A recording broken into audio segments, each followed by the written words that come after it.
पिछले एपिसोड में देखा था कि चैंग ने बड़ी आसानी के साथ डोमेन मास्टर को मार दिया था, लेकिन उसने जैसे ही डोमेन मास्टर को मार दिया था तब उसकी बॉडी के अंदर से एक लड़की बाहर निकली थी जो कि एशियन डीमन क्लैन से थी। वैसे इस लड़की का नाम हानजी है फ्रॉम दी आगे की चैप्टर। और हानजी ने उन लोगों से कहा था कि वो सभी लोग या तो सरेंडर करें या फिर मारे जाएं। जिसके बाद उसने अपने टावर को नीचे बुलाया था और उसके अंदर चली गई थी। और ये टावर के अंदर सभी डीमंस अभी के लिए रह रहे हैं, आगे के चैप्टर से पता चला है। और हानजी जाते हुए चैंग से कहती है कि हमारी मुलाकात जरूर होगी लड़के। खैर इसके बाद चैंग वहाँ पे खड़ा रहता है और वो यही सोचता है कि अभी के लिए हानजी को जाने देना ही सही रहेगा। जिसके बाद हम लोग देखते हैं कि अपर वर्ल्ड का सारा मलबा नीचे आके गिरता है और हर तरफ तबाही मच जाती है और कई सारे लोग अपनी जान गंवा देते हैं। जिसके करीब आधे घंटे बाद हम लोग देखते हैं कि निंग अपनी स्पेस रिंग से अपनी एनर्जी को रिलीज करती है। तो उसने अपनी स्पेस रिंग के अंदर कई सारे लोगों को बचा के रख लिया था, जिससे कई सारे लोगों की जिंदगी बच चुकी थी। और वो सभी लोग इस बात से काफी ज्यादा खुश हो जाते हैं कि उन लोगों ने इतनी बड़ी आपदा को पार कर लिया है और वो सभी लोग फिर से जिंदा हैं। इसके बाद वो सभी चैंग को शुक्रिया कहने लगते हैं पूरे क्योसो को बचाने के लिए। हम लोग देखते हैं कि चैंग ऐसे ही खड़ा था कि उसी टाइम पे वहाँ पे लिंग और बायुवे आती हैं जो कि चैंग के गले लग जाती हैं और उसे पूछती है कि चैंग सही सलामत तो है और उसने हानजी को जाने क्यों दिया।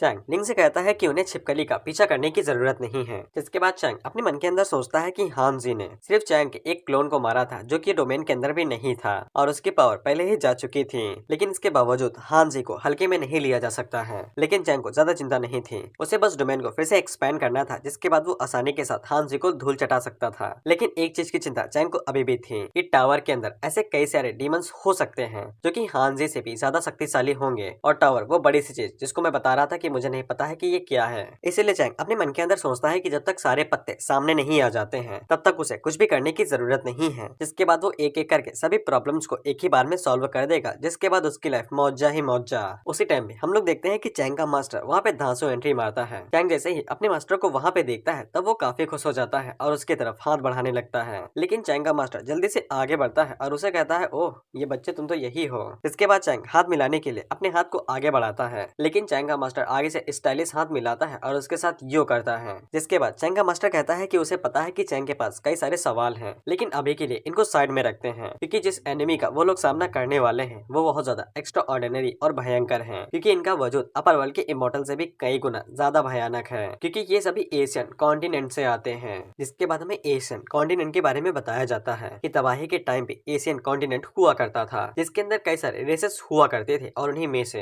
हेवनली डीमन क्लैन एक था। और अच्छे खासे रिसोर्सेस को लेने के लिए कई सारे रेसेस ने आपस में फाइट करना शुरू कर दिया। ये फाइट लाखों सालों तक ऐसे ही चलती रही और कोई जीता तो कोई हारा, लेकिन इन सभी रेसेस के बीच में कोई पार्ट था जो कि इस लंबी लड़ाई की वजह से थक चुका था और वो लड़ाई को छोड़ के जाना चाहता था। इसीलिए वो सभी लोग एक साथ हुए जिन्होंने डायमेंशन को तोड़ के बाहर निकल गए उस एशियन रियलम के अंदर से। और ये लोग पहले मास्टर्स थे जो कि इमोर्टल डोमेन के अंदर रहने वाले थे, बेसिकली अपर वर्ल्ड के फाउंडर्स जिन्होंने अपर वर्ल्ड को बनाया था। लेकिन उसी टाइम पे इमोर्टल्स अपने वजूद को भूल चुके थे और ज्यादातर रिसोर्सेस को पाने के लिए वो लोग दरिंदे बन गए। जिसके बाद वो लोअर वर्ल्ड के ऊपर आए और वहाँ पे कत्लेआम मचाना शुरू कर दिया रिसोर्सेस को लेने के लिए। और जैंग का मास्टर उन्हीं में से एक था। और उस टाइम पे जैंग के मास्टर के पास कुछ यही तरह की लालसा थी कि उसे ताकतवर बनना है और वो गुस्से में पागल रहता था। इसीलिए वो लगातार खूना खचर मचाया जा रहा था और जो भी लोग उसके सामने आते वो उन सभी को मार देता है। और शायद से उस टाइम पे वहाँ पे मॉन्स्टर्स रहते थे, क्योंकि मुझे इंसान तो कहीं भी नहीं दिख रहे हैं। और चैंग का मास्टर इसी तरह से अपनी खूनी जिंदगी लोअर वर्ल्ड के ऊपर बिता रहा था। लेकिन एक दिन अचानक से उसका खून लोअर वर्ल्ड के लॉर्ड के आर्टिफैक्ट के ऊपर गिर गया और तब उस मैजिकल वेपन ने चैंग के मास्टर को एक इमेज दिखाई जहाँ पे एशियन कॉन्टिनेंट उनके ऊपर हमला कर रहा था और हर तरफ चाहे वो अपर वर्ल्ड हो या फिर लोअर वर्ल्ड हो, उस जगह पे चाहे जो भी हो वो सभी दर्दनाक मौत मर रहे थे। यानी कि एशियन कॉन्टिनेंट ने उनके ऊपर हमला कर दिया था जो कि वहाँ से भाग निकले थे। चैंग के मास्टर को बाद में पता चला कि वो मैजिक वेपन उन ओरिजिनल मैजिक वेपन से में से एक था जो कि एशियन कॉन्टिनेंट से पहली बार लाए गए थे। और चैंग के मास्टर को बाद में पता चला कि अपर वर्ल्ड के लोग जैसे जैसे फाइट करके एक दूसरे को मार रहे थे वैसे वैसे उनकी ब्लड लाइन के अंदर कोई चीज थी जो कि अवेकन हो रही थी, जिस वजह से एशियन कॉन्टिनेंट ने उनके बारे में पता लगाया और उन्हें पता चल गया कि वो लोग अभी कहाँ पे हैं। जिसके बाद चैंग का मास्टर समझ चुका था कि एशियन कॉन्टिनेंट अगर उनके पास आता है तो फिर उन सभी की लंका लग जाएगी। जिसके बाद उसने बाकी सभी एशियन वेपन्स को ढूंढा और उन सभी को असेंबल किया। जिसके बाद वो उड़ते हुए डायरेक्ट अपर वर्ल्ड के ऊपर चला गया उनको वार्निंग देने के लिए कि एशियन कॉन्टिनेंट वाले आ रहे हैं उन्हें मारने के लिए। लेकिन अपर वर्ल्ड के लोग कुछ ज्यादा ही लालची हो गए थे, इसीलिए उन लोगों ने चैंग के मास्टर की एडवाइस को तो नहीं सुना और साथ ही में उन सभी वेपन्स को भी ले लिया और उसकी डोमेन को भी डिस्ट्रॉय कर दिया। जिसके बाद चैंग का मास्टर सीधा नीचे आके लोअर वर्ल्ड पे आके गिरा और उसे बाद में पता चला कि उसने लोअर वर्ल्ड के ऊपर कितनी ज्यादा तबाही मचाई थी। जिसके बाद चैंग के मास्टर ने अपनी सारी जिंदगी इन तरह के कॉमन लोगों को बचाने में लगा दिया, लेकिन इन सभी का फायदा कुछ भी नहीं हुआ है और आखिर में ये सभी व्यर्थ जाने वाला है। और मैं ये सब कुछ तुम्हें डिटेल में इसलिए बता रहा हूँ क्योंकि आगे मल्टीवर्स ऑफ मैडनेस होने वाला है। इसके बाद चैंग का मास्टर चैंग को ये भी बता देता है कि हेवनली डीमन क्लैन ने पहले ही अपर वर्ल्ड के जितने भी डोमेन मास्टर्स थे उन सभी की बॉडी के ऊपर हमला करके उन्हें पहले ही मार दिया है। लिंक चैंग के मास्टर से पूछती है कि वो सभी लोग डायरेक्ट उनके ऊपर हमला क्यों नहीं कर देते हैं जब वो लोग इतने ज्यादा शक्तिशाली हैं। जिसपे चैंग का मास्टर आगे से कहता है कि उसे भी इस बारे में जरा सा भी अंदाजा नहीं है। चैंग अपने मन के अंदर सोचता है कि उसने बिल्कुल सही डिसीजन लिया था कि उसने जल्दबाजी नहीं की और उस लड़की का पीछा नहीं किया। एशियन कॉन्टिनेंट बहुत ज्यादा रहस्यमयी है और वो हजारों सालों से खुद को छुपाए हुए था, इसीलिए उनके पीछे जल्दबाजी में हमला करने का मतलब ये था कि मैं अपने ही पैर के ऊपर कुल्हाड़ी मार रहा था। इसके बाद चैंग सोचता है कि उसे सबसे पहले जरूरी चीजों को करना चाहिए, जैसे कि उसे क्योसो के जितने भी लोग मरे थे उन सभी को दोबारा जिंदा करना था। इसके बाद उसे जुआनचू के पास जाना था और उसे भी जगाना था। इसके बाद चैंग फिर से नीचे आता और जितने भी मास्टर को जिंदा किया था यानी सिटी लॉर्ड्स को, उनके साथ बैठ के इस मामले को कैसे सॉल्व करना है इस बारे में पूरी तरीके से बात करनी है। जिसके बाद चैंग सिस्टम से पूछता है कि उसे टोटल कितने पॉइंट देने पड़ेंगे क्योसो के हर एक किसी बंदे को दोबारा जिंदा करने के लिए।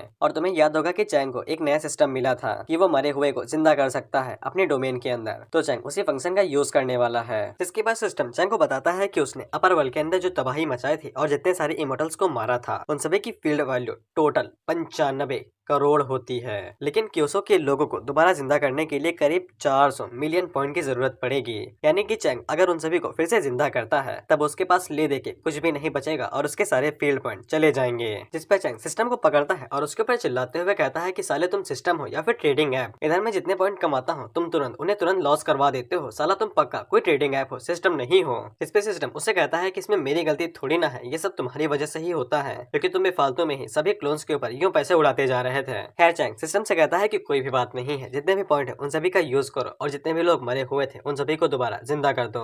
इस पे सिस्टम भी चैंग के ऊपर फिदा हो जाता है और कहता है कि होस्ट आपने ये सही काम किया है। इसके बाद सिस्टम लाइफ एंड डेथ को कंट्रोल करने वाले फंक्शन को एक्टिवेट करता है और डोमेन के अंदर जितने भी लोग मरे थे उन सभी को दोबारा जिंदा कर देता है। स्टेट लॉर्ड मर के जिंदा होते हैं और कहते हैं कि साला हम तो मर गए थे, दोबारा कैसे जिंदा हो गए। खैर हम देखते हैं कि जितने भी लोग जिंदा हुए थे वो सभी अपने प्यारे प्यारे लोगों से मिलने लगते हैं और कहते हैं कि हमें खुशी हुई कि मैं तुम्हें दोबारा देख पा रहा हूँ। जिससे भाई लिंक तो हैरान हो ही जाती है। साथ ही में चैंगा मास्टर आगे से कहता है कि ये तो नामुमकिन है, ये कैसे पॉसिबल हो सकता है। इसके बाद हम लोग उस लड़के को देखते हैं जिसकी बॉडी को सीटिया ने कब्जे में कर लिया था और वो भी दोबारा जिंदा हो जाता है। इसके बाद वो बंदा अपनी बहन से मिल जाता है और वो दोनों ही काफी ज्यादा खुश हो जाते हैं। इसके बाद हम लोग चैंग को देखते हैं जो कि यहाँ से डायरेक्ट वो जगह पे टेलीपोर्ट हो जाता है जहाँ पे निंग रैंग और जुआनचू थी। निंग रैंग जैसे ही चैंग को अपने सामने देखती है तो वो चैंग से कहती है कि उसने अपने प्रॉमिस को पूरा किया है, इसीलिए चैंग को भी अपने प्रॉमिस को पूरा करना पड़ेगा। लेकिन चैंग आगे से उसे कोई भी जवाब नहीं देता है और वो सिस्टम से पूछता है कि जुआनचू अभी तक उठी क्यों नहीं है। जिसपे सिस्टम चैंग को बताता है कि जुआनचू की सोल बुरी तरीके से डैमेज है, इसीलिए वो अवेकन नहीं हो सकती है। उसी टाइम पे सिस्टम चैंग को बताता है कि एक नया मिशन मिला है स्पेशल इफेक्ट के साथ और वो मिशन था कि उसे जुआनचू को फिर से उठाना है। सिस्टम चैंग को बताता है कि उसे जुआनचू को कैसे उठाना है। जुआनचू की सोल बुरी तरीके से डैमेज हो चुकी है, इसीलिए सिंपल तरीकों से वो कोई भी तरह की असर नहीं दिखाएगी और न ही वो उठेगी। इसीलिए चैंग को एक आर्टिफैक्ट का यूज करना पड़ेगा जिसका नाम है हेवन एंड अर्थ, जिसकी मदद से चैंग जुआनचू की टूटी हुई सोल को फिर से रिकवर कर सकता है और जिससे जुआनचू उठ जाएगी। और चैंग जैसे ही इस मिशन को पूरा कर लेगा तब उसे रिवॉर्ड के तौर पे ये चीज दी जाएगी कि चैंग अपने करंट पॉइंट्स को डबल कर सकता है। खैर चैंग को याद आता है कि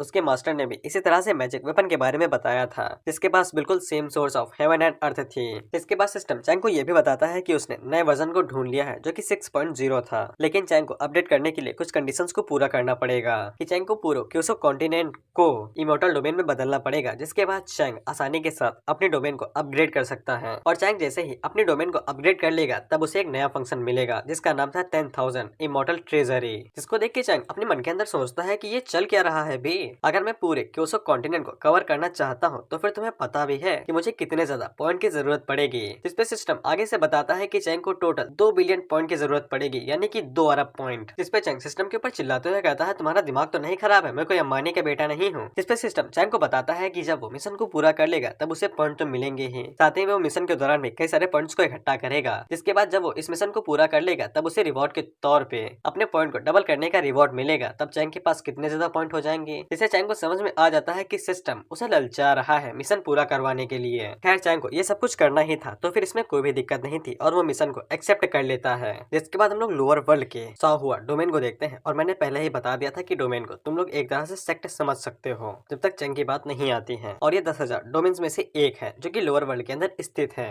हम देखते हैं कि साहुआ डोमेन को भी ये नोटिस दिया गया था कि 10 दिनों के अंदर अपने पूरे इलाके को सरेंडर कर दो या फिर हमारे साथ फाइट करो। और फाइट में इन सभी का मरना तय था क्योंकि इन सभी की फाइट हेवनली डीमन क्लैन के खिलाफ थी। हम देखते हैं कि डोमेन के ताकतवर लोग आपस में बात कर रहे थे कि वो लोग ऐसे किसी के सामने सरेंडर कर सकते हैं। कैरेसो टाइम पे हांजी उन लोगों से कहती है कि तुम्हारे पास 10 दिन है, 10 दिनों के अंदर या तो सरेंडर करो या फिर हमसे फाइट करो। लेकिन अगर वो सभी लोग फाइट करने का सोचते हैं तो फिर उनके पास एक ही चॉइस बचेगी कि वो सभी लोग मरेंगे। हम लोग देखते हैं कि जी एक सिंहासन के ऊपर बैठी हुई ये सब कुछ ऑर्डर दे रही थी। उसी टाइम पे हम लोग देखते हैं कि डोमेन के जितने भी मास्टर थे वो सभी जी से कहते हैं कि जी अभी नहीं आई है और उसे लगता है कि वो आसानी के साथ उन्हें बेवकूफ बना के और क्योसो लैंड की हालत का सिचुएशन का फायदा उठा के आसानी के साथ उन्हें चैलेंज करेगी और उन्हें हरा देगी। जिसके बाद वो सभी लोग हांजी को चैलेंज करने लगते हैं कि अगर उसके अंदर इतनी ही हिम्मत है तो फिर वो आके उनके साथ फाइट करे। जिसपे हांजी आगे से कहती है कि उसने कभी सोचा भी नहीं था कि उन लोगों के पास भी सेल्फ स्टीम नाम की कोई चीज होगी, लेकिन एक चीटी के लिए ये सभी चीजें बेकार हैं। उन्हें ये पता होना चाहिए कि उनकी औकात क्या है।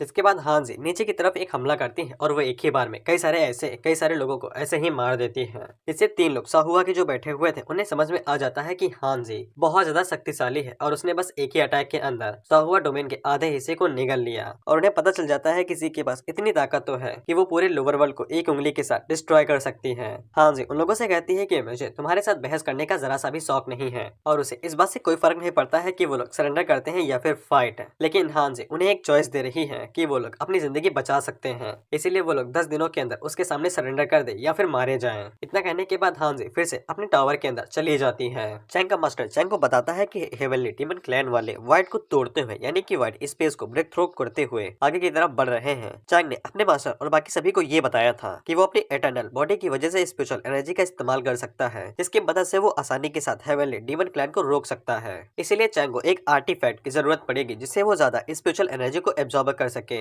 और चैंग ने उन्हें सिस्टम के बारे में नहीं बताया था, उसने बस इतना ही बताया था कि उसके पास इंटरनल बॉडी के कई सारे रहस्यमय टेक्निक्स हैं जिनका वो इस्तेमाल स्पिरिचुअल एनर्जी के तौर पे करता है, इसीलिए उसको आर्टिफैक्ट की जरूरत पड़ेगी। और उसके जो इनविजिबल डोमेन थी वो उन लोगों को दिखाते हुए बताता है कि ये उसकी स्पिरिचुअल एनर्जी से बना हुआ मैजिक सर्कल है और हेवनली डीमन क्लैन वाले कभी भी इसके अंदर नहीं आ पाएंगे। लेकिन चैंग को स्पिरिचुअल एनर्जी की जरूरत पड़ेगी जिससे वो और ज्यादा अपने मैजिक सर्कल को एक्सपेंड कर सकता है। लेकिन चैंग का मास्टर उन्हें बताता है कि उसे जितना आर्टिफैक्ट के बारे में पता है तो वो सभी आर्टिफैक्ट अलग अलग तरह के रियल्म्स के अंदर जा चुके हैं और वहाँ पे पड़े हुए हैं। और चैंग के मास्टर के पास एक सिर्फ आर्टिफैक्ट बचा है जो कि उसके डोमेन में है, लेकिन उसे लाना भी काफी ज्यादा मुश्किल हो सकता है। लेकिन सबसे बड़ी बात यह है कि हेवनली डीमन क्लैन ने ये कह दिया है कि वो अगले 10 दिनों के अंदर हमला कर देंगे और अगर ये लोग आर्टिफैक्ट को ढूंढने के लिए भी जाते हैं तो फिर काफी देर हो जाएगी क्योंकि तब तक ये पूरा आइलैंड डिस्ट्रॉय हो जाएगा। उसी टाइम पे लिंक चैंग के मास्टर से पूछती है कि वो सभी आर्टिफैक्ट दिखते कैसे हैं और उनकी खासियत क्या है, जिसकी वजह से वो लोग उन आर्टिफैक्ट्स को जल्दी ढूंढ सकते हैं। चैंग का मास्टर आगे से बताता है कि उन आर्टिफैक्ट्स को किसी ऐसी जगह पे होना चाहिए जहाँ पे स्पिरिचुअल एनर्जी बहुत ज्यादा होगी, जैसे कि कोई माउंटेन जो कि इमॉर्टल होगा और साथ ही में उसकी जो ब्लेसिंग होगी वो किसी नॉर्मल ब्लेसिंग से कई गुना ज्यादा शक्तिशाली होगी। और क्योंकि उस आर्टिफैक्ट की स्पिरिचुअल एनर्जी बहुत ज्यादा होगी इसलिए वो जहाँ पे भी स्थित होगा वहाँ पे जो नॉर्मल कीड़े मकोड़े होंगे, जो जानवर होंगे, उनके पैदा होने में और उनके साइज में काफी ज्यादा दिक्कतें होंगी। या तो वो बड़े होंगे या फिर वो छोटे होंगे या फिर इवॉल्व हो जाएंगे। बायुवे जैसे ही इस बात को सुनती है तो उसे कुछ काफी अजीब लगता है और वो उन लोगों से बताती है कि अगर कोई ऐसी जगह के बारे में बात कर रहा है तो फिर उसे एक ऐसी जगह के बारे में पता है। उनका एशियन डीमन फॉक्स क्लैन काफी ज्यादा बड़ा है, इसीलिए उनकी एक ब्रांच किंगफेंग डोमेन के अंदर भी है। और निंगजो के मुताबिक किंगफेंग डोमेन के अंदर बहुत ज्यादा स्पिरिचुअल एनर्जी होती है और साथ ही में वहाँ के जो क्रिएचर्स होते हैं वो नॉर्मल के मुकाबले में बहुत ज्यादा बड़े होते हैं। यहाँ तक कि वहाँ की एक लीग के पास एक यूनिक इफेक्ट है जिससे अगर कोई भी घायल जीव वहाँ पे जाता है तो वो हील हो जाता है और वो पूरी तरीके से ठीक हो जाता है। चैंग के मास्टर आगे से कहता है 100% ये आर्टिफैक्ट की वजह से होता है। चैंग उससे पूछता है कि उन्हें यकीन है, जिसपे चैंग का मास्टर आगे से कहता है कि बिल्कुल। जिसके बाद वो उन लोगों से कहता है कि हमें दो अलग तरह के ग्रुप्स में डिवाइड होना जाना चाहिए। मैं इमॉर्टल डोमेन में जाता हूँ वहाँ पे उस ट्रेजर को ढूंढने के लिए और तुम लोग नीचे जाके उस जगह पे ढूंढो। जिसके बाद चैंग बायुवे से कहता है कि जितने जल्दी हो सके मुझे रास्ता दिखाओ, हम लोगों को तुरंत वो फ्रेगमेंट चाहिए। इसके बाद चैंग का मास्टर अपने डोमेन रियलम में चला जाता है उस आर्टिफैक्ट को ढूंढने के लिए जो ऊपर छूट गया था। हम लोग देखते हैं कि चैंग बायुवे के साथ जाने से पहले चैंग सिस्टम से कहता है कि सिस्टम फील्ड वैल्यू का इस्तेमाल करके जितने जल्दी हो सके उतने जल्दी एक अवतार बनाए जिसका लेवल इमॉर्टल रॉड जितना होगा और कुछ ही देर में सिस्टम उसके लिए नया क्लोन बना देता है। और उस क्लोन का ऑरा इतना ज्यादा डरावना और भयानक होता है कि बायुवे और लिंग दोनों अपने मन के अंदर सोचती हैं कि चैंग की बॉडी का क्लोन इतना ज्यादा शक्तिशाली है तो फिर उसकी मेन बॉडी किस रियलम पे होगी। लिंग अपने मन के अंदर सोचती है कि चैंग पहले ही इतना ज्यादा ताकतवर हो चुका है तो फिर लिंग को सदियां बीत जाएंगे उसके लेवल तक पहुंचने के लिए। और चैंग जाने से पहले लिंग से कह के जाता है कि अगर कॉन्टिनेंट चैंग के ऊपर जरा सा भी खतरा महसूस हो तो लिंग जल्दी से उसकी रियल बॉडी को जगा दे, जिसपे लिंग एक्साइटेड होकर आगे से कहती है कि वो चैंग की बॉडी का पूरा ख्याल रखेगी। जिसके बाद चैंग बायोवे को लेता है और किंग फेंग डोमेन की तरफ आगे बढ़ने लगता है। जिसके बाद वो लोग पोर्टल के अंदर जाते हैं और जगह पे पहुंच जाते हैं जिसको किंग फेंग डोमेन कहा जाता है। और ये पूरी की पूरी डोमेन एशियन फॉक्स क्लैन की एक नई ब्रांच है। लेकिन जब वो दोनों उस डोमेन के अंदर पहुंचते हैं तब चैंग बायोवे से पूछता है कि उसको पक्का यकीन है कि यही जगह किंग फेंग डोमेन है। बायोवे कहती है कि ऐसा होना नामुमकिन है, दरअसल उनके टेरिटरी के अंदर किसी ने हमला कर दिया था और पूरी की पूरी डोमेन डिस्ट्रॉय हो चुकी थी। लेकिन बायोवे को समझ में नहीं आ रहा था कि एशियन फॉक्स क्लैन की ब्रांच के साथ ऐसा कौन कर सकता है और उन्हें लगता है कि ऐसा हेवनली डीमन क्लैन ने किया होगा। चैंग कहता है कि ऐसा हो सकता है, इसलिए हमें जितनी जल्दी हो सके उतनी जल्दी आर्टिफैक्ट को ढूंढना पड़ेगा। बायोवे बताती है कि सीक्रेट रियलम के अंदर जाने के लिए उन्हें माउंटेन से होते हुए फॉक्स क्लैन तक जाना पड़ेगा, लेकिन उसके अंदर भी जाने के लिए उनके पास ग्रेट सील का होना जरूरी है। लेकिन जब किंग फेंग डोमेन पूरी तरीके से डिस्ट्रॉय हो चुकी है तो फिर सील का नामो निशानी नहीं बचा होगा। लेकिन उसी टाइम पे उन दोनों को सुनाई देता है कि कोई किसी के ऊपर जुर्म कर रहा था और जब वो दोनों अपने साइड में देखते हैं तब वहाँ पे कई सारे लोग थे जो कि गरीब और मासूम लोगों को ऑर्डर दे रहे थे कि अगर उन्हें सीक्रेट रियलम के अंदर जाना है तो फिर उन्हें उन लोगों का कहना मानना पड़ेगा।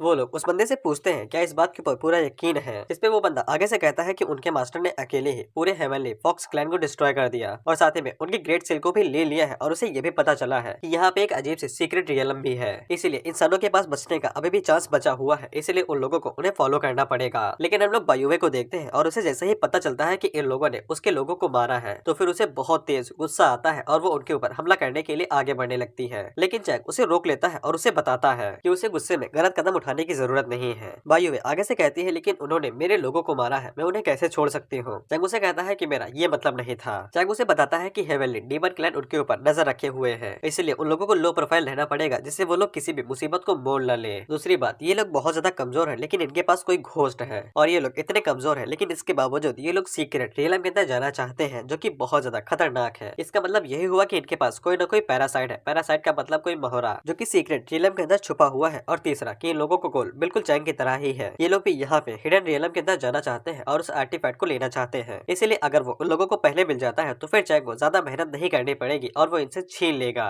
जिसके बाद चैंग बायोवे के आंसू पोंछते हुए कहता है कि चिंता नहीं करो, जब ये सारा काम खत्म हो जाएगा तो फिर चैंग बायोवे को अपने हाथों से इन लोगों को मारने देगा जिससे वो अपने लोगों का बदला ले सकेगी। बायोवे चैंग से कहती है तो फिर हमें उनका पीछा करना चाहिए। चैंग आगे से बताता है कि वो लोग उनका पीछा करने से खतरे को अवॉइड नहीं कर सकते हैं और उसे अभी भी नहीं पता है कि इन लोगों का असली मकसद क्या है सीक्रेट रियलम के अंदर जाने के लिए, लेकिन उसे अंदाजा लग जाता है कि उनका मकसद जरूर न जरूर आर्टिफैक्ट से लेना देना होगा, इसलिए चैंग फैसला करता है कि वो कुछ नया करेगा। जिसके बाद हम लोग देखते हैं कि ग्रुप के बीच में कुछ लोग आपस में लड़ाई कर रहे थे कि उन्हें फॉक्स क्लैन को मारने की जरूरत नहीं थी, वो उनकी रक्षा भी कर सकता था। लेकिन एक बंदा आगे से कहता है कि बीस्ट कभी भी अच्छे नहीं होते हैं और उन्हें मार देना ही सही था। उसी टाइम में हम लोग देखते हैं कि चैंग और बायोवे उनके पास आते हैं और उन दोनों की हालत बिल्कुल खराब थी। चैंग उन लोगों से कहता है कि वो लोग बहुत ज्यादा घायल हैं और लोगों को पता चला है कि ये लोग किसी सीक्रेट रियलम के अंदर जा रहे हैं जो कि युद्ध की आगों से इन्हें बचा सकता है, इसीलिए वो दोनों उनसे कहते हैं कि वो लोग उनके ऊपर ये एहसान कर दें। ग्रुप लीडर बहुत जल्दी ही मान जाता है चैंग को अपने साथ लेने के लिए, क्योंकि उसे पूरा यकीन था कि चैंग जैसे ही सीक्रेट रियलम के अंदर कदम रखेगा तो फिर वो एक झटके में ही मारा जाएगा और वो जल्दी ही मारा जाएगा। जिसके बाद वो बायोवे को अपने पास रख लेगा। बेसिकली इसके बायोवे के ऊपर गंदी नजर थी और मैं ऑथर को बता दूं कि बायोवे के ऊपर गंदी नजर सिर्फ मैं और मेरे सब्सक्राइबर रख सकते हैं और कोई भी नहीं। इस पे चैंग आगे से मुस्कुराते हुए उन्हें शुक्रिया कहता है। इसके बाद वो सभी लोग अपने सफर को शुरू करते हैं और धीरे धीरे करके आगे बढ़ने लगते हैं। रास्ते के बीच में उन्हें पूरी तरीके से तबाह हुई सिटीज दिखाई देती हैं। चैंग अपने मन के अंदर सोचता है कि ये पूरी जगह करीब 100 सालों से यहाँ पे है। यहाँ पे कई बार हेवनली प्राइड के लोगों ने भी हमला किया है, इसलिए इसे कोई फर्क नहीं पड़ता है कि कितना समय बीत जाता है, लेकिन हर तरफ तबाही और बेचारे लोग दिखते ही हैं जो कि अपनी समस्याओं से भरे होते हैं। तभी उनका लीडर चैंग से कहता है कि क्या इधर उधर देख रहे हो, अगर तुम मुसीबत में पड़ते हो तो फिर ये मत सोचना कि हम तुम्हारी मदद करने के लिए आएंगे, हम तुम्हें मरने के लिए ऐसे ही छोड़ देंगे। इसके बाद वो सभी लोग वहाँ तक पहुँच जाते हैं जहाँ पे उन्हें पहुँचना था और उनके सामने एक फॉक्स की पत्थर की मूर्ति बनी हुई थी। वो बंदा अपने पास से एक सील को बाहर निकालता है और उस मूर्ति के ऊपर लगा देता है। वो बंदा जैसे ही उस मूर्ति के ऊपर उस सील को लगाता है तो पूरी जमीन हिलना शुरू कर देती है। चैंग उन लोगों से कहता है कि उसे समझ में आ चुका है कि यहाँ पे क्या चल रहा है। ये पूरी जगह है यानी कि सो कॉल्ड फॉरेस्ट एक टेलीपोर्टेशन की तरह है जो कि उन्हें हिडन रियलम के अंदर लेके जाएगी। वो बंदा उसे पूछता है कि तुम्हारा मतलब क्या है, जिसपे वो उसे बताता है कि ये पूरा माउंटेन एक टेलीपोर्टेशन की तरह है और ये जो सील तुमने लगाई है ये की तरह है और ये हमें उस हिडन रियलम के अंदर लेके जाएगी। जिसपे वो लीडर चैंग से कहता है कि अपनी औकात में रहो, ज्यादा उछलो नहीं। चैंग अपने मन के अंदर सोचता है कि इससे कोई फर्क नहीं पड़ता है कि मेरा मास्टर कितनी ज्यादा मेहनत करता है उस आर्टिफैक्ट को ढूंढने के लिए, लेकिन उसको सिर्फ वही लोग ढूंढ सकते हैं जिन्हें हिडन रियलम के बारे में अच्छे से पता होगा। इसलिए मुझे पूरा यकीन है कि इसमें बहुत ज्यादा मेहनत लगने वाली निकालनी है आर्टिफैक्ट को ढूंढने के लिए। खैर उसी टाइम पे वो सभी लोग जब आगे बढ़ रहे थे तब जमीन फिर से हिलना शुरू हो जाती है और उनके सामने एक बहुत बड़ा चूहा आता है जो कि किसी डायनासोर के साइज जितना था। जैसे ही वो लोग उस चूहे को देखते हैं तब उनकी फट जाती है और वो सभी अपनी जान बचा के इधर उधर भागने लगते हैं। उसी टाइम पे चैंग बायुवे से कहता है कि इन ग्रुप के लोगों में कुछ तो गड़बड़ है। ये चूहा भले ही बड़ा है लेकिन इसके पास इतनी ज्यादा कल्टीवेशन नहीं है, ये लोग चाहे तो इसे आसानी के साथ हरा सकते हैं। लेकिन बायुवे भी आगे से कहती है कि उसके पास इतनी कल्टीवेशन नहीं है कि वो इस चूहे को हरा सके। चैंग उसे कहता है कि तुम्हारी बात बिल्कुल सही है, अगर तुम पूरे डीमन क्लैन को हराना चाहती हो तो फिर तुम्हारे पास इमॉर्टल किंग जितनी स्ट्रेंथ होना जरूरी है। और चैंग को यकीन हो जाता है कि उन लोगों को कोई ना कोई सपोर्ट कर रहा है। इसके बाद चैंग के मन के अंदर कुछ शैतानी प्लान सोचता है और वो अपने पास से एक तलिस्मा बाहर निकालता है जिनके पास सिस्टम की कुछ पावर थी, यानी कि इन तलिस्मा के अंदर सिस्टम की कुछ पावर है। जिसके बाद चैंग उस तलिस्मा को उस चूहे की तरफ फेंक देता है और वो तलिस्मा जैसे ही चूहे से टकराता है तो वो चूहा बजर्क स्टेट में चला जाता है और भागते हुए उन सभी लोगों के ऊपर हमला कर देता है। जिसके बाद चैंग आगे से नौटंकी करने लगता है कि उनके ऊपर मॉन्स्टर हमला कर रहा है और वो ग्रुप के लीडर से कहता है कि वो जितनी जल्दी हो सके अपनी बिग सील का इस्तेमाल करें उन्हें फिर से उस जगह पे भेजने के लिए जहाँ पे वो लोग थे, और वो लोग और ज्यादा पैराडाइज के अंदर नहीं जाना चाहते हैं, नहीं तो वो लोग अभी के अभी मारे जाएंगे। जिससे बाकी जितने भी नॉर्मल लोग थे वो सभी भी आगे से कहते हैं कि हमें वापस भेज दो, अगर हम लोग डीमन क्लैन के पास रहते हैं तो कम से कम 10 दिन तक तो जिंदा रह ही लेंगे, लेकिन यहाँ पे ये चूहा तो आज ही हमें यहीं पे खत्म कर देगा। जिस पे ग्रुप का लीडर उन्हें लात मार के पीछे कर देता है और उनसे कहता है कि तुम्हें इस चूहे से इतना क्यों डर लग रहा है। इसके बाद वो लीडर अपने लोगों से कहता है कि मेरे साथ चलो, हम लोग उस चूहे को यहीं पे मार देंगे। जिसके बाद वो सभी लोग मिलके उस चूहे के साथ फाइट करने लगते हैं। वहीं पे चैंग अपने मन के अंदर सोचता है कि ये लोग सच में नौसिखिए हैं। एक लीडर जो कि एकदम सेम रियलम पे है जिस रियलम पे वो चूहा है और कुछ छोटे मोटे कीड़े उसके खिलाफ फाइट करने जा रहे हैं, लेकिन इससे मेरा ही फायदा होगा। जब तक ये लोग उसके साथ फाइट करते हैं तो फिर इनके ग्रुप का लीडर मुझे अपने सारे सीक्रेट्स के बारे में बता देगा और इससे मेरा ही फायदा होगा। जिसके बाद चैंग आगे से उस बंदे को भाई चीयर करने लगता है और कहता है कि वो यहाँ से भाग नहीं सकता है, उसे चूहे के साथ फाइट करना ही पड़ेगा, फिर चाहे जो भी हो जाए। और वहीं पे बायुए भी चैंग के साथ उसे चीयर करने लगती है जिससे उस बंदे की और ज्यादा जलने लगती है और वो बंदा अपने मन के अंदर सोचता है कि अगर उसने अपने ही लोगों का यूज नहीं किया तो फिर वो यहाँ पे मारा जाएगा।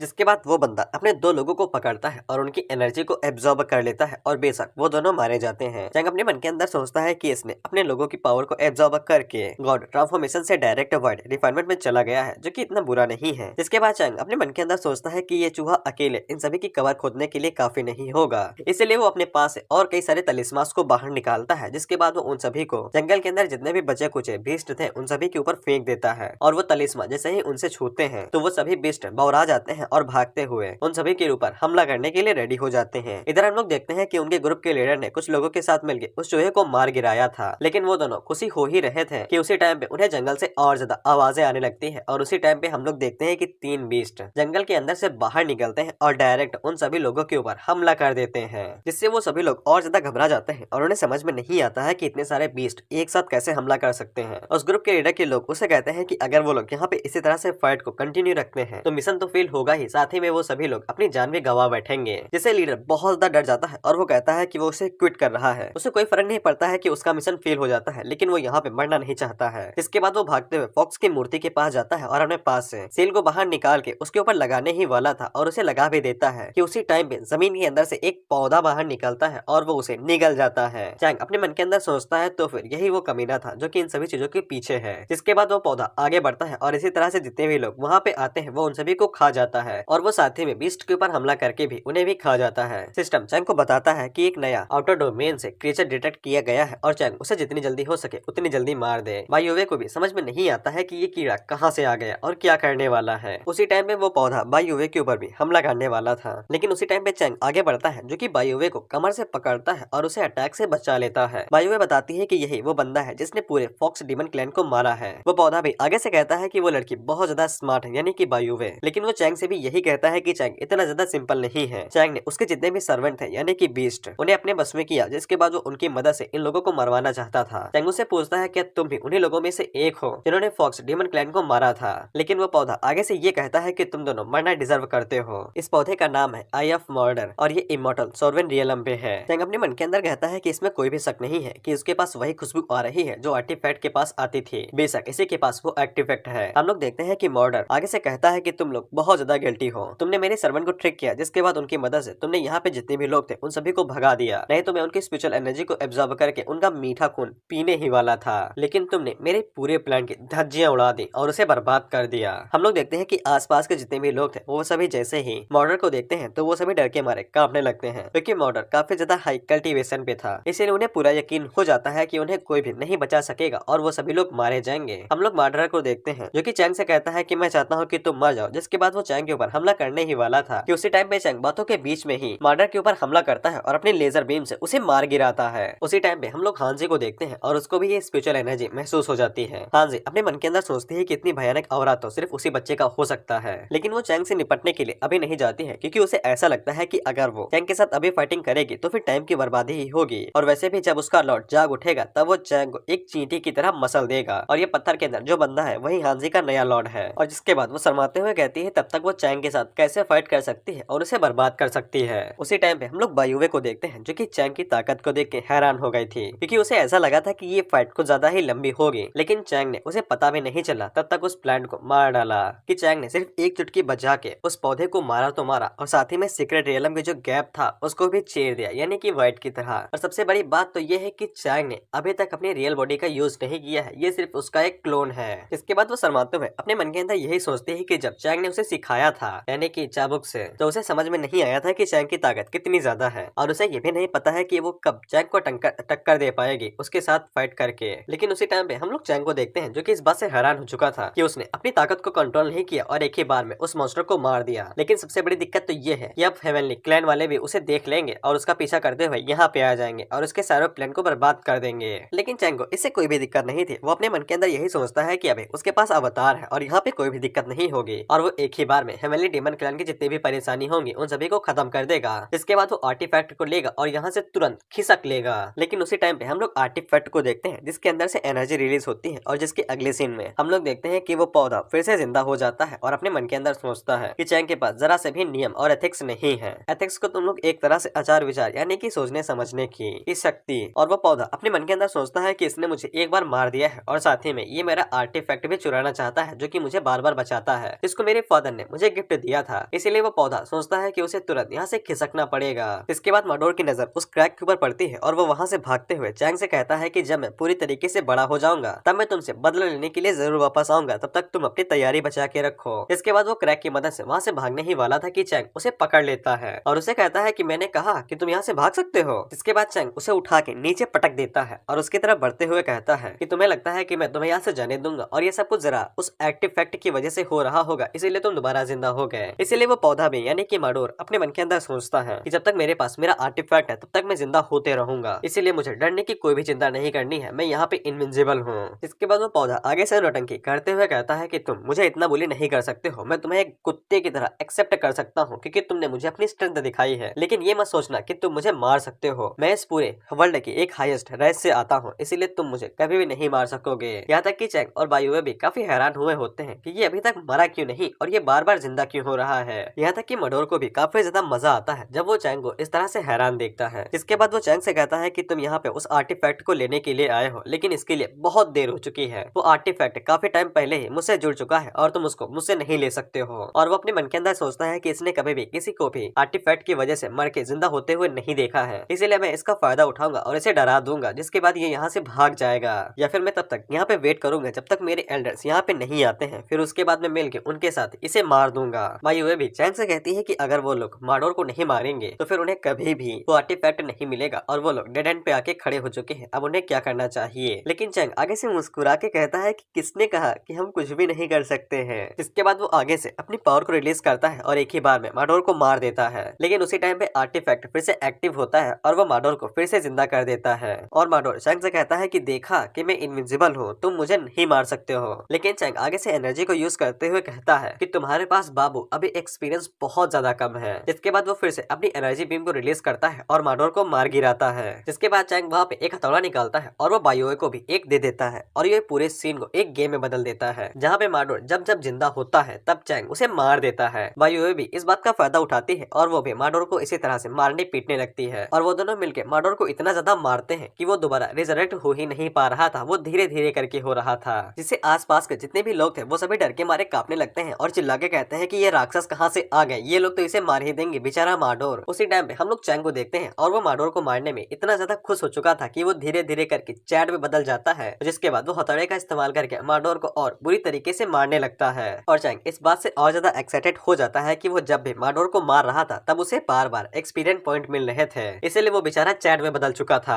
इसके बाद अगला सीन 2 घंटे बाद का होता है। हम लोग माडोर को देखते हैं जो कि बेचारा बहुत बुरी हालात में आ चुका था और वो धीरे धीरे करके हील हो रहा था, यानी कि एक उंगली के तिनके जितना। जिससे चैंग समझ जाता है कि जो आर्टिफैक्ट है वो माडोर को बस लिमिटेड मात्रा में ही एनर्जी देता है, जिसकी मदद से वो दोबारा रिजनरेट होता है। लेकिन अगर एक बार वो लिमिट खत्म हो जाती है तो फिर माडोर बहुत धीरे धीरे करके रिजनरेट होगा। यहाँ तक कि चैंग को लगा था कि उसे आर्टिफैक्ट ढूंढ के निकालने में काफी ज्यादा मेहनत लगेगी, लेकिन उसे इतनी आसानी के साथ आर्टिफैक्ट मिल गया और साथ ही में पॉइंट भी। इसके बाद चैंग आर्टिफैक्ट को माडोर की बॉडी से बाहर निकाल लेता है और वो अपने मन के अंदर सोचता है कि वो इस आर्टिफैक्ट का यूज किसी फिजिकल रिलेशन के चलते नहीं कर सकता है, यानी कि माडोर ने इसे अपनी बॉडी के अंदर घुसेड़ लिया था। लेकिन चैंग तो ऐसा नहीं कर सकता है ना, इसलिए वो सोचता है कि चैंग इसे किसी दूसरे तरीके से इस्तेमाल करेगा। इसके बाद उसकी नजर कुछ बॉल्स के ऊपर पड़ती है जो कि माडोर की डीमन आई से नीचे गिरे थे। जिसके बाद चैंग सिस्टम से पूछता है कि बताओ ये कौन सी चीज है और इनका किस तरह से इस्तेमाल किया जा सकता है। सिस्टम चैंग को बताता है कि ये क्लाउड रिंग इमॉर्टल पिल्स है और इनका इस्तेमाल इमॉर्टल पिल की तरह किया जा सकता है, लेकिन इनका जो असर होगा वो थोड़ा सा ज्यादा होगा इमॉर्टल पिल्स के मुकाबले में। चैंग भी उन पिल्स को देखते हुए अपने मन के अंदर सोचता है कि ये बहुत ज्यादा कम है, मैं इनका इस्तेमाल ज्यादा अच्छे से नहीं कर पाऊंगा, लेकिन इनका इस्तेमाल कर भी सकता हूँ। इसके बाद चैंग एक पिल बायोवे को दे देता है और उससे कहता है कि इसे खा लो। बायोवे उस पिल को खाती है और कल्टीवेट करने के लिए पेड़ के पास बैठ जाती है। इसके बाद चैंग वहाँ पे जो भी नॉर्मल लोग बचे हुए थे उन सभी कहता है कि बाहर आओ। वो सभी लोग जब बाहर आते हैं तब चैंग उनसे कहता है कि चैंग उन लोगों को प्रोटेक्ट कर सकता है और साथ ही में उन्हें ताकत भी दे सकता है, जिसकी मदद से वो लोग डीमन क्लैन के साथ फाइट कर सकते हैं। लेकिन उसका प्राइस सिर्फ एक ही चीज है कि इन सभी लोगों को चैंग के सामने सरेंडर करना पड़ेगा। वो सभी लोग इस बात से काफी ज्यादा खुश हो जाते हैं और चैंग से कहते हैं कि अगर चैंग उन्हें ताकतवर बना सकता है तो फिर वो लोग चैंग के लिए कुछ भी करेंगे। चैंग आगे से कहता है कि ये बहुत अच्छी बात है, जिसके बाद वो अपने पास से पिल्स निकालता है और उन लोगों को खाने के लिए दे देता है और उनसे कहता है कि ये पिल तुम्हारे ताकतवर बनने का पहला कदम होगी।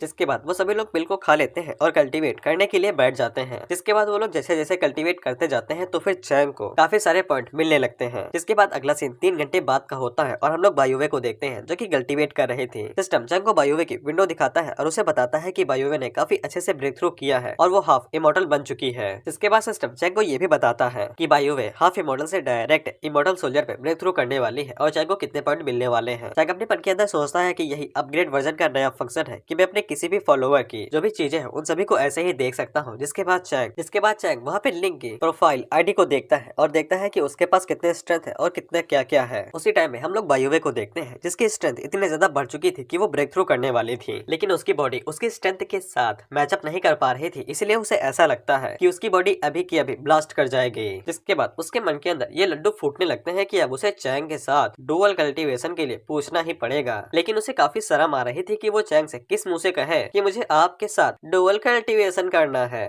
लेकिन अचानक से बायोवे को महसूस होता है कि उसकी कल्टीवेशन गायब हो गई है और उसे ये भी समझ में नहीं आता है कि अचानक से उसकी इतनी ज्यादा कल्टीवेशन कैसे चली गई और यहाँ तक कि उसे ब्रेक थ्रू करने के कोई भी साइन नजर नहीं आ रहे थे। लेकिन अचानक से उसकी कल्टीवेशन बहुत ज्यादा नीचे गिरने लगती है। सिस्टम भी तुरंत चैंग को बता देता है कि जो कल्टीवेशन है बायोवे की वो बहुत तेजी से नीचे गिर रही है और चैंग को समझ में नहीं आता है कि वो तो अभी ब्रेक थ्रू करने वाली थी, लेकिन अचानक से उसकी कल्टीवेशन कैसे गिरने लगी। लेकिन उसी टाइम पे उसे पीछे से आवाज आती है कि सीक्रेट रियलम खुलने ही वाला है और हम लोग इसके अंदर जाके धमाल मचाएंगे। और जब चैंग पीछे मुड़ के देखता है तब उसे एक बहुत बड़ा झटका लगता है। दरअसल वहाँ पे एक और नई सीक्रेट रियलम रिलीज हुई थी जिसके अंदर से वही लोग बाहर निकल रहे थे जिनको पहले उन पौधों और बीस्ट ने खा लिया था। जिनके साथ ही हम लोग वहाँ पे एक चैंग को भी देखते हैं। ग्रुप का लीडर जब अपने सामने एक नए चैंग को खड़ा देखता है तब वो पीछे मुड़ के पुराने वाले चैंग को भी देखता है और वो दोनों एक दूसरे को देख के यही पूछते हैं कि तुम वहाँ पे पहले कैसे हो सकते हो। और वहीं पे असली वाला चैंग यानी कि पहले वाला अपने मन के अंदर सोचता है कि मुझे भी जानना है कि यहाँ पे चल क्या रहा है और ये सब कुछ कैसे हो रहा है। उसी टाइम पे चैंग की नजर आर्टिफैक्ट के ऊपर पड़ती है जो कि फिर से एक्टिवेट हो गया था। चैंग के जो फील्ड पॉइंट थे वो भी लगातार कम होते हुए जा रहे थे और बायोवे की कल्टीवेशन वो भी लगातार कम होते जा रही थी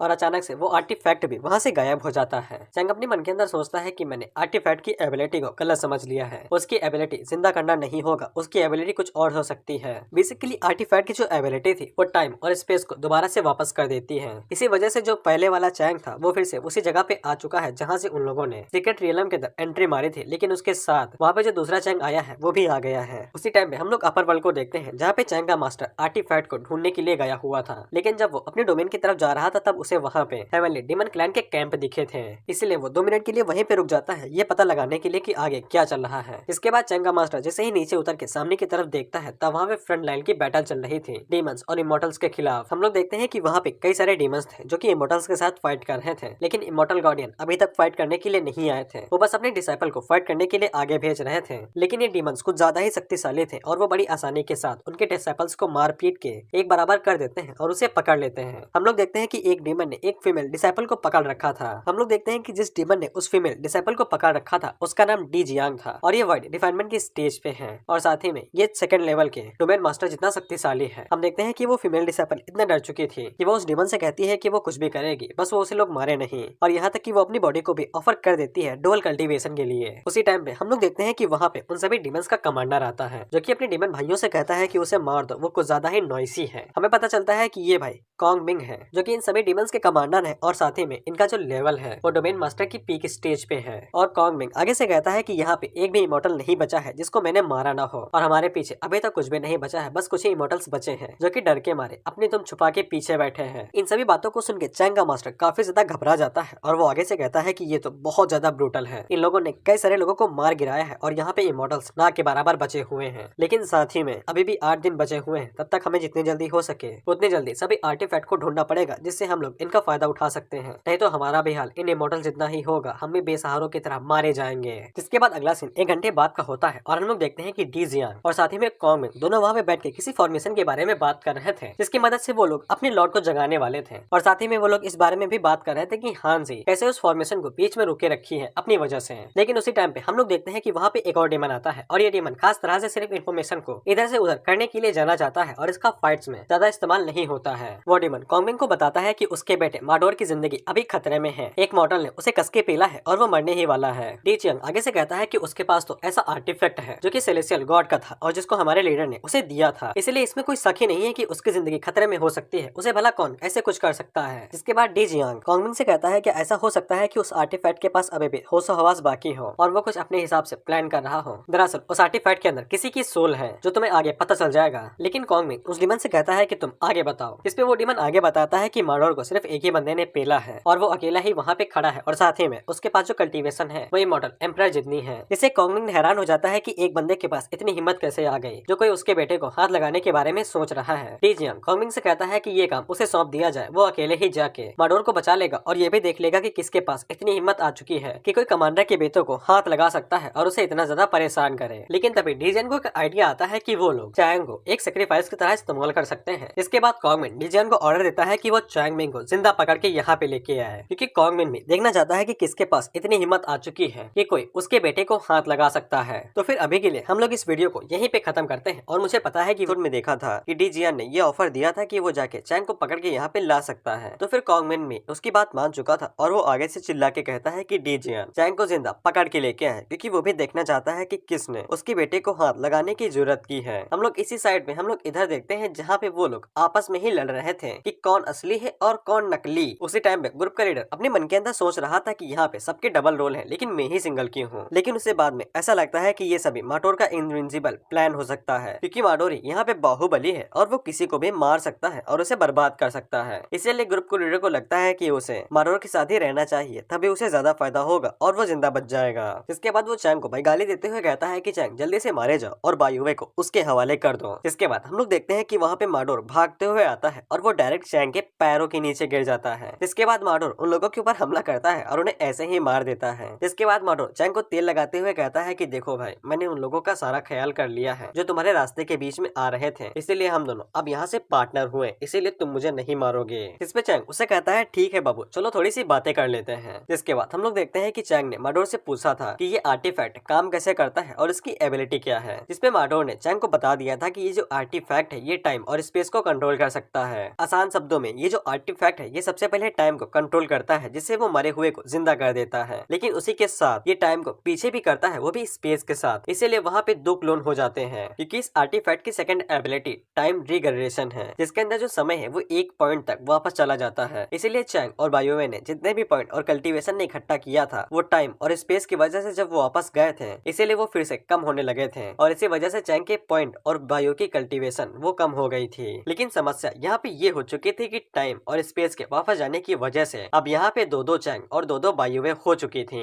इसके बाद भाई जो पहले वाला चैंग था, यानी कि ये दोनों असली तो हैं, लेकिन पहले और बाद वाला चैंग वो दोनों अलग है। इसीलिए पहले वाला चैंग बाद वाले चैंग से कहता है कि तुम नकली हो, लेकिन बाद वाला चैंग उससे कहता है कि मैं नहीं, तुम नकली हो, और वो दोनों इसी बात के ऊपर एक दूसरे से लड़ने लगते हैं। इसीलिए उन दोनों के पास असली कौन है ये पता लगाने का बस एक ही रास्ता था और वो था महायुद्ध। जिसके बाद दोनों चैंग एक दूसरे के साथ भिड़ जाते हैं और वहाँ पे पूरी ताकत को रिलीज करते हुए एक दूसरे के साथ फाइट करने लगते हैं। पहले वाला चैंग दूसरे चैंग के ऊपर यांग फिंगर का इस्तेमाल करता है तो फिर सामने वाला चैंग उसे आराम से ब्लॉक कर लेता है। जिसके बाद दूसरा यांग पहले वाले चैंग के ऊपर वहाँ पे एनर्जी बीम और एनर्जी बॉल का इस्तेमाल करता है अटैक करने के लिए, जिससे वहाँ पे तगड़ धमाका तो होता है लेकिन उन दोनों के अटैक से कुछ भी नहीं हुआ था। लेकिन माडोर की फटके चार हो चुकी थी और वो बेचारा पेड़ के पीछे बैठा हुआ सोच रहा था कि ये दोनों राक्षस हैं और इन्हें खुला किसने छोड़ा, इन्हें तो बांध के रखना चाहिए। ये तो कहो कि माडोर की किस्मत अच्छी है कि उसके पास आर्टिफैक्ट था, नहीं तो अगर वो चैंग से थोड़ा टाइम पहले मिला होता तो फिर चैंग उसका यूं ही तेल निकाल लेता और उसे पसीज देता। जिसके बाद वो दोनों चैंग अपने मन के अंदर यही सोचते हैं कि यहाँ पे पावर लेवल, मेथड, टेक्निक्स वो सभी एक ही हैं, इसीलिए उन्हें वेरीफाई करने का तरीका बदलना चाहिए। जिसपे वो दोनों चैंग राजी होते हैं। जिसके बाद वो दोनों चैंग फैसला करते हैं कि वो यहाँ पे सवाल जवाब खेलेंगे और फालतू के क्वेश्चंस को इग्नोर करने के लिए वो दोनों फैसला करते हैं कि वो दोनों बायुवे से सवाल जवाब खेलेंगे। बायुवे उनसे सवाल पूछेगी और उन दोनों चैंग को सामने से जवाब देना पड़ेगा।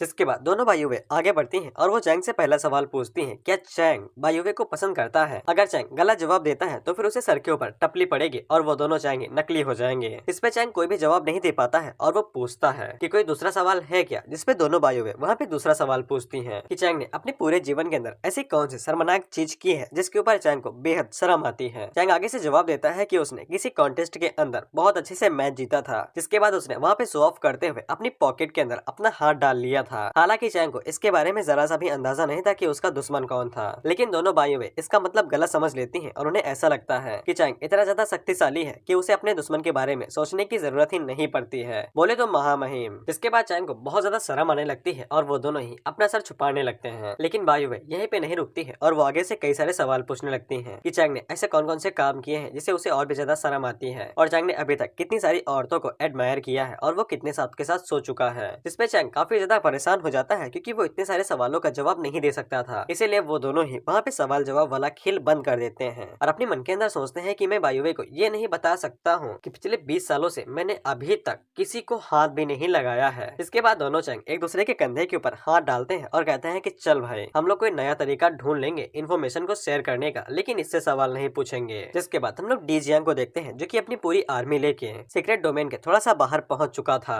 खैर इसके बाद डी जियांग अपने सोल्जर्स को एक स्पीच देता है कि वो जैसे ही सीक्रेट रियलम के अंदर घुसेंगे तो वो सबसे पहले कल्प्रिट को पकड़ेंगे। इसके बाद उसे उठा उठा के पटकेंगे और ये चेक करेंगे कि कौन ऐसा बंदा है जो कि उसके छोटे भाई को हाथ लगा सकता है। हम लोग इधर सीक्रेट रियलम के अंदर चैंग को देखते हैं और उन दोनों ने मिलकर उस आर्टिफैक्ट को ढूंढ निकाला था। बेशक उन्हें निकालने में काफी ज्यादा दिक्कत हो रही थी, लेकिन माडोर जो कि आर्टिफैक्ट का पहले से ही ओनर था, उसकी मदद से उन दोनों को काफी जल्दी वो आर्टिफैक्ट मिल चुका था। इसीलिए वो दोनों माडोर से कहते हैं कि माडोर ने काफी अच्छा काम किया है, इसीलिए माडोर को एक रिवॉर्ड तो बनता ही है। जिसमें माडोर आगे से कहता है कि सालों ऐसा दिखाना बंद करो कि तुम लोग मेरे ऊपर एहसान कर रहे हो, अभी इतना मारा था तो फिर ये आर्टिफैक्ट देना ही पड़ेगा ना। इसके बाद डी जियांग सीक्रेट रियलम की स्पेस को तोड़ता है और अंदर घुसता है और अंदर घुसते ही कहता है कि अपन आ गया है, जरा बताओ तो कौन माडोर को मारने की कोशिश कर रहा था। लेकिन जब वो अपने सामने देखता है तब वो वहाँ पे दोनों चैंग और माडोर को देखता है और वो इस बात से हैरान होता है कि यहाँ पे दो कीड़े क्या कर रहे हैं। लेकिन वो आगे से कहता है कि कोई फर्क नहीं पड़ता है, अपन सबको साफ कर देगा। खैर माडोर जैसे ही वहाँ पे डी जियांग को देखता है तब वो काफी खुश हो जाता है और उसको फिर से उम्मीद की किरण दिखाई देने लगती है कि वो दोबारा जिंदा बच सकता है। खैर दोनों चैंग आगे से डी जियांग को घूरते हुए कहते हैं कि ऊपर से नीचे देखने तक तो ये पक्का कोई हाई स्टेटस वाला डीमन क्लैन का डीमन लगता है और साथ ही में इसकी कल्टीवेशन भी इमॉर्टल वनरेबल तक है, यानी कि पैसा काफी मिलने वाला है। डी जियांग की आर्मी के जो सोल्जर्स और कमांडर थे वो सभी बिल्कुल चैंग को हल्के में लेते हैं, यानी कि चाय में पड़ी चाय पत्ती की तरह। लेकिन उन्हें क्या पता था कि चैंग क्या बवाल चीज है। खैर इसके बाद डी जियांग उन्हें ऑर्डर देता है कि वो जल्दी से आगे बढ़े और दोनों चैंग को बीच से चीर दें। चैंग आगे से ताली बजाता है और अपने सिग्नेचर मूव का इस्तेमाल करते हुए वहाँ पे दो दावे ड्रैगन को समन करता है। वो दोनों ड्रैगन आगे बढ़ते हैं और एक ही बार में आधी आर्मी को निगल जाते हैं और उन्हें बीच से चीर देते हैं। खैर माडोर जैसे ही देखता है कि दोनों चैंग बड़ी आसानी के साथ इमॉर्टल वनरेबल और इमॉर्टल एम्परर जितने डीमंस को यूं चुटकियों में मारे दे रहे हैं तो फिर उसकी जो उम्मीद की किरण थी वो धीरे धीरे करके कम होने लगती है। खैर डी जियांग वहाँ से खिसकते हुए कहता है कि इससे पहले उन दोनों राक्षस की नजर मेरे ऊपर पड़े, मैं यहाँ से खिसक लेता हूँ जब तक वो दोनों डी जियांग के साथ निपटते हैं। इसके बाद माडोर तो भाई वहाँ से खिसक लेता है। खैर डी जियांग के पसीने छूट जाते हैं जब वो अपनी बेहतरीन आर्मी को इस तरह से मरते हुए देखता है और वो अपने मन के अंदर यही सोचता है कि ये दोनों साले हैं कौन जिनके पास इतनी ज्यादा कल्टीवेशन है कि वो उस आर्मी को यहाँ पे मारे दे रहे हैं। इसने हजारों सालों तक बैटलफील्ड में फाइट की है और वो किसी के सामने भी अपना सर नहीं झुकाते हैं और शान से खड़े रहते हैं, लेकिन इन दोनों मॉन्स्टर के सामने वो एक ही झटके में वाइप आउट हुए जा रहे हैं। खैर अब डी जियांग की फटने लगी थी थी, इसीलिए वो सोचता है कि वो अभी के लिए दो डोमेन मास्टर के साथ नहीं निपट सकता है, इसीलिए तुरंत उसे यहाँ से खिसक लेना चाहिए। जिसके बाद जब उसकी कल्टीवेशन बढ़ जाएगी तब वो यहाँ पे दोबारा आ जाएगा फाइट करने के लिए। जिसके बाद डीजियन वहाँ से तुरंत खिसकने लगता है। चैंग उसे भागते हुए देख लेता है और उसे कहता है कि भाग कहाँ रहे हो, अभी भी कुछ सवाल पूछने हैं, ऐसे थोड़ी ना जाने दूंगा। एक चैंग पहले वाले चैंग से कहता है कि मैं उसे जाके रोकता हूँ, जिसके बाद तुम उसे पकड़ लेना और सवाल जवाब करना। जिसके बाद जीडियन वहाँ से भाग ही रहा था कि वहाँ पे जल्दी से चैंग आ जाता है, जो कि उसके कंधे के ऊपर हाथ रखता है और उसे कहता है जा कहाँ रहे हो भाई, अभी हमें चाय पी के थोड़ी सी बात करनी है। डीजियन इसे काफी ज्यादा हैरान हो जाता है और वो सोचता है कि ये साला काफी तेज है। जिसके बाद वो वहाँ पे अपनी सोल ट्रांसफॉर्मेशन टेक्निक का इस्तेमाल करता है, जिसको डीजियन ने अभी तक पूरी तरीके से सीखा नहीं है, लेकिन अब बात जिंदगी और मौत की आ चुकी है तो फिर वो ये रिस्क लेने के लिए मान जाता है। जिसके बाद हम लोग देखते हैं कि जीडियन वहाँ पे अपनी सीक्रेट टेक्निक का इस्तेमाल करता है, जिसका नाम था 10,000 सोल पाम। उसी के बाद हम लोग देखते हैं कि आसमान में कई सारे सोल पाम आते हैं और वो चैंग के ऊपर हमला करने के लिए रेडी हो रहे थे। वो पाम अटैक जैसे ही चैंग के ऊपर गिरता है तो फिर वहाँ पे एक बहुत बड़ा धमाका होता है। डीजियन इसी का फायदा उठाता है और वो तुरंत वहाँ से भागने की कोशिश करने लगता है। उसी टाइम पे चैंग आगे बढ़ता है और उसके मुंह के ऊपर किक मार के उसे पीछे पटक देता है। जिसके बाद चैंग वहाँ पे वंग यांग फिंगर टेक्निक का इस्तेमाल करता है और डीजियन के ऊपर हमला करता है। यांग फिंगर उसके सीने को चीरते हुए बाहर निकल जाती है, जिसके बाद उसकी बॉडी जलना शुरू हो जाती है और वो वहाँ पे मरने लगता है। दोनों चैंग अपने मन के अंदर सोचते हैं कि वन यांग फिंगर टेक्निक पहले से ज्यादा बेहतर हो चुकी है और इसके जो पावर थे वो भी काफी ज्यादा बेहतरीन और ताकतवर हो चुकी है। चैंग भी अपने मन के अंदर सोचता है कि अटैक पावर पहले से और भी ज्यादा इफेक्टिव हो गई है। हालांकि उसकी पावर इतनी ज्यादा नहीं बढ़ी थी, लेकिन वो पहले से थोड़ी सी तो बढ़ी थी। और उसे याद आता है जब उसने किसी एक के ऊपर हमला करने की कोशिश करी थी तब वो अटैक फिर से वापस हो चुका था और उसे ये भी बात समझ में नहीं आई थी, लेकिन बाद में उसे पता चल जाता है कि ये सब कुछ आर्टिफैक्ट की वजह से हो रहा था। जिसके बाद हम लोग देखते हैं कि आर्टिफैक्ट के अंदर से आर्टिफैक्ट स्पिरिट बाहर निकलती है, जिसको देख के चैंग काफी ज्यादा हैरान हो जाता है। हमें आर्टिफैक्ट स्पिरिट के बारे में बताया जाता है कि ये काफी ज्यादा रेयर होती है और उनको मिलना काफी ज्यादा मुश्किल होता है और उनको सिर्फ रिफाइन एशियन गॉड ही कर पाते हैं, लेकिन इसका जो सक्सेस रेट होता है वो भी काफी ज्यादा कम होता है। और दूसरी बात, इनके पास सोचने समझने की शक्ति होती है, यानी कि इंसानों की तरह। जिसके बाद वो आर्टिफैक्ट स्पिरिट चैंग को गले लगा लेती है और उसे मदद मांगने लगती है कि चैंग उसके मास्टर की मदद कर ले। उसी टाइम पे बायुवे वहाँ पे भागते हुए आती है और वो चैंग को खबरदार करती है कि वो जल्दी से आर्टिफैक्ट स्पिरिट से दूर हो जाए, नहीं तो वो स्पिरिट उसे अपने साथ ले जाएगी। लेकिन बायुवे की कोशिश को कोई भी फायदा नहीं होता है। तब तक वो स्पिरिट चैंग को अपने साथ ले जाती है और बायुवे के हाथ में ठेंगा आता है। और जब बायुवे दूसरे वाले चैंग की तरफ देखती है तो सीक्रेट रियलम के डिसअपीयर होने के साथ साथ वो क्लोन भी वहाँ से गायब हो जाता है, जिससे चैंग काफी ज्यादा हैरान हुआ था। और साथ ही में वहाँ पे जो भी सेकंड डायमेंशन से लोग आए हुए थे वो सभी भी गायब हो जाते हैं, क्योंकि आर्टिफैक्ट स्पिरिट की वजह से वो सभी लोग भी वहाँ से गायब हो चुके थे, क्योंकि अब तक आर्टिफैक्ट स्पिरिट ये सब कुछ कर रही थी। इधर हम लोग चैंग को देखते हैं जो कि अपनी सपनों की दुनिया में उठता है। तब उसे पता चलता है कि वो डायरेक्ट अपर वर्ल्ड के अंदर आ चुका है। जिसके बाद हम लोग देखते हैं कि वहाँ पे एक लड़की थी जो कि चैंग के गालों को छूते हुए कहती है कि तुम मेरे साथ स्प्रिंग की नाइट बिताना चाहते थे ना, इसीलिए तुम जानबूझ के मेरे साथ मेरे बेड के ऊपर ही सो गए। हमें साइड में बताया जाता है कि ये लड़की एक सेलेस्टियल गॉड है और इसका नाम है गॉडेस ऑफ स्प्रिंग और इसका रियल नेम है चैंग जी। खैर चैंग अपने मन के अंदर यही सोचता है कि ये आर्टिफैक्ट गांजा फूक के आई है क्या, ये करना क्या चाहती है। जिसके बाद हम लोग देखते हैं कि भाई चैंग जी आगे से कहती है कि चलो हम लोग पकड़म पकड़ाई खेलते हैं इन दी वेट, तुम मुझे पकड़ोगे और मैं तुमसे बच के भागूंगी। खैर चैंग का इस बात से बहुत बड़ा मुंह खुल जाता है और उसे समझ में नहीं आता है कि वो पकड़म पकड़ाई खेले यहाँ से भाग जाए, इसीलिए वो इन सभी बातों को सुलझाने के लिए सिस्टम को बुलाता है। खैर सिस्टम को वहाँ पे बुलाने का कोई भी फायदा नहीं होता है और वो उल्टा चैंग को बधाई देता है कि चैंग पकड़म पकड़ाई खेलने वाला है, वो भी लिटिल चिक के साथ। इसके बाद चैंग वहाँ पे अपने दिमाग के घोड़े दौड़ाने लगता है कि यहाँ पे चल क्या रहा है और वो सारी चीजों को एक एक करके बताता है कि वो किसी ऐसी दुनिया में आ चुका है जो कि अनजान है और वो किसी ऐसी औरत के साथ है जो भी अनजान है। खैर चैंग जी इसी बात का फायदा उठाती है और वो चैंग को नीचे दबा लेती है और उसे कहती है कि तुमने तो नहीं पकड़ा लेकिन मैंने पकड़ लिया है। इसके बाद वो चैंग के ऊपर ही बैठ जाती है और उससे कहती है लेट्स प्ले बूगी बूगी बू। यहाँ तक कि चैंग को भी समझ में नहीं आता है कि अब वो क्या करें। इसके बाद चैंग जी आगे बढ़ती है और वो चैंग के एप्स को टच करने लगती है, लेकिन चैंग उसके पैर पकड़ लेता है और हड़बड़ाहट में उससे कहता है कि हम लोग किसी और टाइम करेंगे, अभी के लिए हमारे पास दूसरी अपॉइंटमेंट है। लेकिन वो लड़की आगे से कुछ भी नहीं समझती है और चैंग जी उसे कहती है कि तुमने पहले ही कहा था कि तुम मेरे साथ 3 बार करोगे। इसके बाद चैंग जी चैंग का गला दबाने लगती है और उसे घूरते हुए देखने लगती है। चैंग अपने मन के अंदर सोचता है कि मुझे नहीं पता है कि मैंने इसे क्या कहा था कि मैं 3 बार करूंगा, ना ही मेरे पास कोई यादें हैं और ना ही मुझे इसका चेहरा सही से याद है, इसलिए ऐसा लगता है कि मुझे उसी टेक्निक का इस्तेमाल करना पड़ेगा। जिसके बाद वो चैंग जी पागल ना हो और उसको रोकने के लिए वो वहाँ पे उससे कहता है कि अभी के लिए रुक जाओ प्लीज। जिसके बाद हम लोग देखते हैं कि वहाँ पे टाइम जो है वो रुक जाता है और कुछ समय बाद चैंग जी नॉर्मल हो जाती है, यानी कि वो अपनी स्पिरिट फॉर्म में आ जाती है और वो स्पिरिट चैंग से कहती है कि जैसा कि मैंने सोचा था कि मेरी एबिलिटी तुम्हारे ऊपर कोई भी असर नहीं करेंगी। उसी टाइम पे हम देखते हैं कि सिस्टम बाहर आता है और वो कहता है कि देखो तो एक छोटी सी स्पिरिट हमारे सामने शो ऑफ करने की कोशिश कर रही है। उसे लगा था कि वो हमें कंट्रोल कर पाएगी इन छोटे मोटे ट्रिक्स के साथ, लेकिन चैंग को अभी भी समझ में नहीं आया था कि साला यहाँ पे चल क्या रहा है। जिसके बाद आर्टिफैक्ट स्पिरिट आगे बढ़ती है और वो चैंग को सब कुछ एक्सप्लेन करना शुरू करती है। आर्टिफैक्ट स्पिरिट चैंग को बताती है कि वो लोग करोड़ों साल पीछे आ चुके हैं एशियन कॉन्टिनेंट के अंदर, जब गॉड्स और डीमन के बीच में जो कॉन्ट्रैक्ट था वो टूटा नहीं था।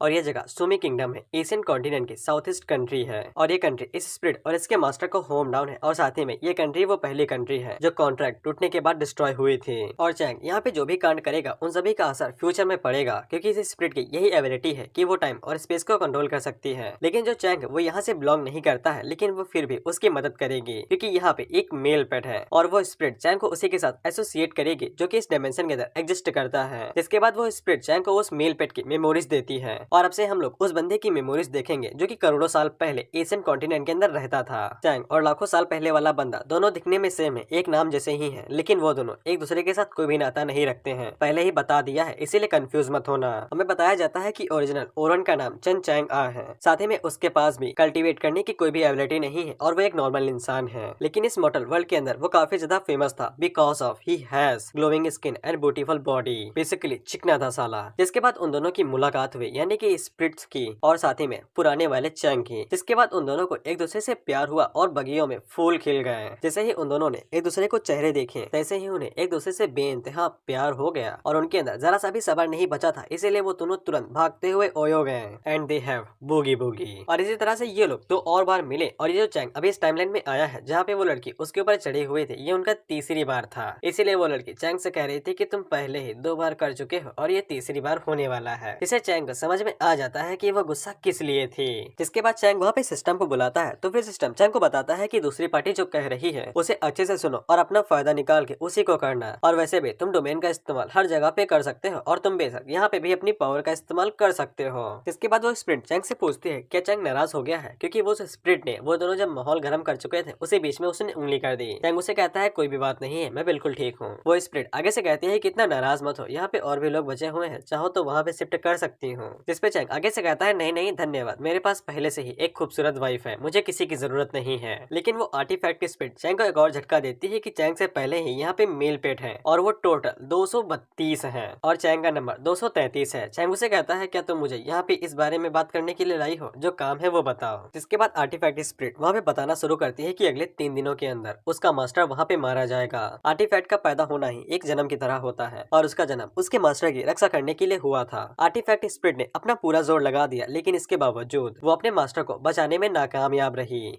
और इससे कोई फर्क नहीं पड़ता कि आर्टिफैक्ट स्पिरिट क्या क्या करती, लेकिन वो कभी भी अपने मास्टर को नहीं बचाती और वो हर बार सिर्फ अपने मास्टर को मरते हुए ही देखती है। जिसके बाद आर्टिफैक्ट स्पिरिट एक झटके में चैंग के चेहरे के पास आ जाती है और आंसू बहाते हुए उससे कहती है कि वो चैंग से भीख मांगती है कि चैंग उसके मास्टर को बचा ले और उसकी मदद करे। चैंग उसे कहता है कि सबसे पहली चीज तुम एक स्पिरिट हो, भले ही मैं तुम्हारे मास्टर को बचा लेता हूँ, लेकिन इससे ये बात नहीं बनती है कि तुम मेरी चीज में बदल जाओगी। दूसरी चीज, तुम टाइम को कंट्रोल कर सकती हो और तुम सिर्फ अपने मास्टर से ही बिलोंग करती हो, और जैसे ही मैं तुम्हारे मास्टर को बचा लूंगा तैसे ही तुम मुझे यहाँ से बाहर फेंक दोगी और मुझे मेरे टाइमलाइन में वापस भेज दोगी, और इसीलिए मैं तुम्हारा सिर्फ एक जरिया हूँगा तुम्हारे मास्टर को बचाने के लिए और कुछ भी नहीं। आर्टिफैक्ट स्पिरिट आगे से कहती है कि वो कभी भी ऐसा नहीं करती अगर वो खुद से ये सब कुछ कर पाती, लेकिन उसी टाइम पे चैंग आगे से कहता है लेकिन इसके बावजूद मैं तुम्हारी मदद करूंगा, जिससे वो आर्टिफैक्ट स्पिरिट काफी खुश हो जाती है। लेकिन हम लोग चैंग को देखते हैं और उसके चेहरे के ऊपर सन की मुस्कान थी। बेसिकली उसे उसके फंक्शन की वजह से छोटे मोटे मिशन मिलते रहते हैं और इसीलिए सिस्टम ने उसे नया मिशन दिया था कि उसे आर्टिफैक्ट स्पिरिट की मदद करनी थी उसके मास्टर को बचाने के लिए, और इससे फ्यूचर में भी फायदा होने वाला था। और साथ ही में चैंग को जो रिवॉर्ड मिलने वाले थे वो बता देता हूँ। चैंग को 500 मिलियन फील्ड पॉइंट मिलने वाले थे और साथ ही में वो टाइम को कंट्रोल करने वाला कैट मिलने वाला था और ये परमानेंट था। चैंग जब चाहे तब वो टाइम को कंट्रोल कर सकता है और आगे पीछे कर सकता है। जिसके बाद स्पिरिट वहाँ से जाते हुए कहती है कि ये सब कुछ डील हुई और अब से यहाँ से 3 दिन का टाइम शुरू होता है और चैंग के पास सिर्फ 3 दिन है और उसे 3 दिन के अंदर सब कुछ ठीक करना है। जिसके बाद आर्टिफैक्ट स्पिरिट वहाँ से चली जाती है और वो टाइम को कंटिन्यू धीमी कर देती है और चैंग का यहाँ से एग्जाम शुरू हो जाता है। हम लोग देखते हैं कि जैसे ही टाइम शुरू होता है तो चैंग जल्दी से आगे बढ़ता है और वो चैंग जी के हाथों को पकड़ के उससे कहता है कि बाबू, इंतजार करवाने के लिए माफ करना। तो फिर हम लोग कहाँ पे थे और हमें कौन सी पोजीशन से शुरू करना था, डॉगी डॉगी या फिर स्नेकी स्नेकी। जिसके बाद वो दोनों यहाँ पे अपने प्यार को अंजाम देना शुरू करते हैं। और मैं बता दूं कि चैंग की यहाँ पे पोजीशन मेल पेट की तरह है, बेसिकली अपोजिट जेंडर की रखेल। और वहीं पे चैंग अपने दिल से कहता है कि जुआनचो, बुरा मत मानना, तुम्हारा पति पूरी तरीके से इनोसेंट है और वो ये सब कुछ सिर्फ तुम्हें बचाने के लिए ही कर रहा है और साथ ही में थोड़े से फील्ड पॉइंट की वजह से, ताकि तुम्हारा पति अपनी डोमेन को बढ़ा सके और थोड़ा सा ताकतवर हो जाए। लेकिन उसी टाइम पे हम लोग देखते हैं कि वो दोनों डॉगी डॉगी खेलते कि उससे पहले ही घर की छत टूटती है और वहाँ पे हांजी की छोटी वाली वर्जन आती है। और जैसा कि मैंने पहले ही बता दिया है कि ये सब कुछ लाखों करोड़ों साल पहले हो रहा है, यानी कि पास्ट में। हांजी जैसे ही नीचे कूदती है तो वो डायरेक्ट चैंग जी से कहती है कि वो यहाँ पे मरना चाहती है, जिसपे चैंग जी उसे कहती है कि उसकी छोटी बहन तो कुछ ज्यादा ही नाराज हो रही है। मुझे नहीं पता है कि ये दोनों बहन कैसी हैं, एक छोटी बहन जो कि डीमन है और बड़ी बहन जो कि गॉडेस है। पापा ने डबल टीम खेली थी। इसके बाद हांजी वहाँ पे अपनी पावर को रिलीज करते हुए चैंग जी से कहती है कि उसने चैंग के सर्वेंट को चुराने की कोशिश कैसे की। जिसके बाद हम लोग देखते हैं कि चैंग और वो अपने मन में कहता है, ओ फक, ये तो साली हांजी है जो कि डीमन क्लैन से थी और ये यहाँ पे क्या कर रही है और इसका आखिर में पुराने वाले चैंग से क्या रिश्ता है और ये दोनों एक ही फैमिली से कैसे आ सकते हैं। इसके बाद हांजी आगे बढ़ती है और वो चैंग का कॉलर पकड़ के उसे कहती है कि तुमने कहा था कि तुम यहाँ पे काम कर रहे हो, लेकिन तुम तो यहाँ पे चैंग जी के बेड के ऊपर गुलछर्रे उड़ा रहे हो। इसके बाद हांजी चैंग को पकड़ती है और वो उसे अपने साथ ले जाने लगती है और उसे कहती है कि तुम मेरे साथ चलो, मुझे तुम्हारे साथ कुछ जरूरी बात करनी है। वहीं पे चैंग जी अपने मन के अंदर सोचती है कि उसकी छोटी बहन हमेशा से उसकी चीजों के ऊपर हक जताती है और उन्हें बर्बाद कर देती है। जिसके बाद हम लोग देखते हैं कि जो हांजी थी वो डायरेक्ट चैंग को डीमन टेरिटरी के अंदर ले आती है और जैसा कि उस स्पिरिट ने बताया था कि अभी डीमन और गॉड्स के बीच में कोई भी कॉन्ट्रैक्ट टूटा नहीं है, इसीलिए वो दोनों अभी के लिए एक साथ रह रहे हैं। बेसिकली एक दूसरे की टेरिटरी के ऊपर हमला नहीं करेंगे और आराम से रहेंगे पीसफुली। हम लोग देखते हैं कि चैंग जैसे ही नीचे लैंड होता है तो वो हांजी से कहता है कि उसे कुछ सेकंड दिए जाए, इसमें वो सारी सिचुएशन को एक्सप्लेन कर सके। और वो अपने मन के अंदर सोचता है कि दोनों बहनों के बीच में एक लड़की को लेके लड़ाई हो रही है कि कौन किसके प्यार में गिरने वाला है। लेकिन हांजी चैंग से कहती है कि उसे यहाँ पे टाइम वेस्ट करने की जरूरत नहीं है और वो लोग पहले ही डीमन टेरिटरी के अंदर है और यहाँ पे चैंग जी नहीं आ पाएगी। इसलिए चैंग को जल्दी से हांजी को ये बता देना चाहिए कि चैंग को जो टास्क दिया गया था वो अभी तक पूरा क्यों नहीं हुआ। जिससे चैंग काफी ज्यादा हैरान हो जाती है क्योंकि उसे लगा था कि पुराना ओनर एक पालतू कुत्ते की तरह है और उसके पास कोई भी स्टेटस नहीं है, तो फिर उसका हांजी के साथ ये कैसा रिश्ता निकल आया। खैर हमें इसके बाद बताया जाता है कि हांजी ने पहले ही चैंग को अपने नौकर के तौर पर रख लिया था, जिसके बाद उसने ये प्लान किया था कि वो पुराने ओनर यानी कि चैंग को जल्दी से वहाँ पे भेजेगी, जिसके बाद वो उसका फायदा उठाएगी आर्टिफैक्ट को चुराने के लिए। और ओरिजिनल ओनर ये सब कुछ कर ही रहा था, लेकिन वो जल्दी से हांजी के पास गया और इस प्रोसेस को कंटिन्यू कर ही रहा था। लेकिन हमारा चैंग इन सभी प्लान के बीच में कूद गया और उसने पूरे प्लान की धज्जियां उड़ा दी। बेसिकली अपना महामहिम चैंग ओरिजिनल ओनर के अंदर कूद गया, जिसके बाद उसने प्लान की धज्जियां उड़ा दी। जिसके बाद हांजी चैंग को घूरते हुए कहती है कि तुम आज अपने प्लान को तो करने में फेल हो ही गए, साथ ही में तुम चैंग जी के बिस्तर पे भी चले गए और अगर मुझे आने में 2 मिनट की देरी हो जाती तुम तो उसके घर भी जाने वाले थे। चैंग उसे कहता है नहीं नहीं, ये तो मेरे प्लान का हिस्सा था उस आर्टिफैक्ट को चुराने के लिए। और चैंग अपने मन के अंदर सोचता है कि मैं तो बस उसको फॉलो कर रहा था ताकि मुझे उसे थोड़ी सी इन्फॉर्मेशन मिल सके, क्योंकि मैं तो अभी अभी यहाँ पे आया हूँ। लेकिन हांजी को चैंग के ऊपर शक होने लगता है और वो चैंग से कहती है कि चैंग पहले के मुकाबले आज कुछ अजीब सा लग रहा है। और उसने चैंग जी के साथ कुछ ज्यादा ही देर तक बात की और उसके साथ ही रहा और चैंग को उसके साथ रहने में कोई दिक्कत भी नहीं हुई, जिससे चैंग को चिंता होने लगती है क्योंकि वो अभी हांजी को कुछ भी पता लगने नहीं दे सकता है, क्योंकि अभी उसके पास जरा से भी इन्फॉर्मेशन नहीं है कि यहाँ पे हालात क्या है और कैसे क्या करना है। इसीलिए चैंग अपने मन के अंदर सोचता है कि जैसे चलता था उसे वैसे ही करना है। इसके बाद चैंग आगे बढ़ता है और वो हांजी की 2 बड़ी बड़ी गैलेक्सीज को पकड़ लेता है और चैंग गैलेक्सीज को पकड़ के अपने मन के अंदर सोचता है कि उसे ओरिजिनल ओनर की तरह ही एक्ट करना चाहिए। इसके बाद हांजी गुस्से में चैंग से कहती है कि कचड़े तू तो गया। वैसे चैंग में बताता है कि ओरिजिनल ओनर इसी तरह से हांजी के साथ मस्ती किया करता था और यही वो तरीका है जिससे हांजी खुश रहा करती थी। वैसे हांजी के खुश रहने का तरीका थोड़ा सा कैजुअल है। इसके बाद चैंग हांजी को घाई कमर से पकड़ लेता है और उसे कहता है कि देखो मेरी बात समझो, जो गॉडेस चैंग जी है वो कुछ ज्यादा ही खतरनाक है और वो हमेशा गार्डेड रहती है, इसीलिए उसे फ्री करने के लिए मैं उसके करीब गया था और मैं हमेशा तुम्हारी खातिर शेर की गुफा में कूद जाता हूँ, समझा तो करो। इस पे हांजी आगे से शर्माते हुए कहती है ठीक है समझ गई, लेकिन अभी तो जाने दो, मुझे बहुत सारे जरूरी काम करने हैं। इस पे चैंग आगे से मुस्कुराते हुए कहता है कि जाने देना, ये तो नामुमकिन है बाबा, अपन तो कुछ ज्यादा ही लुच्चड़ है। इस पे सिस्टम भी उसे कहता है होश मौके का फायदा उठा रहे हो आप, हाँ। जिसके बाद चैंग ओरिजिनल ओनर को थोड़ी सी दुआएं देता है, ये कहते हुए कि आपके और हांजी के रिलेशन की वजह से मुझे आपकी थोड़ी सी खुशियां इनहेरिट में मिली है, इसीलिए मैं कुछ ज्यादा ही खुश हूँ। आपकी आत्मा को शांति मिले। जिसके बाद हम लोग स्विमिंग बॉर्डर को देखते हैं और जैसे ही हांजी और चैंग वहाँ से गुजरते हैं तो जो भी डीमन थे वो सभी उनके बारे में बातें करने लगते हैं कि हांजी के पास अभी भी इतनी हिम्मत है कि वो यहाँ पे अपनी शकल दिखाने के लिए आ चुकी है। दरअसल हांजी हमेशा गॉड रियलम के पास ही रहा करती थी, यानी कि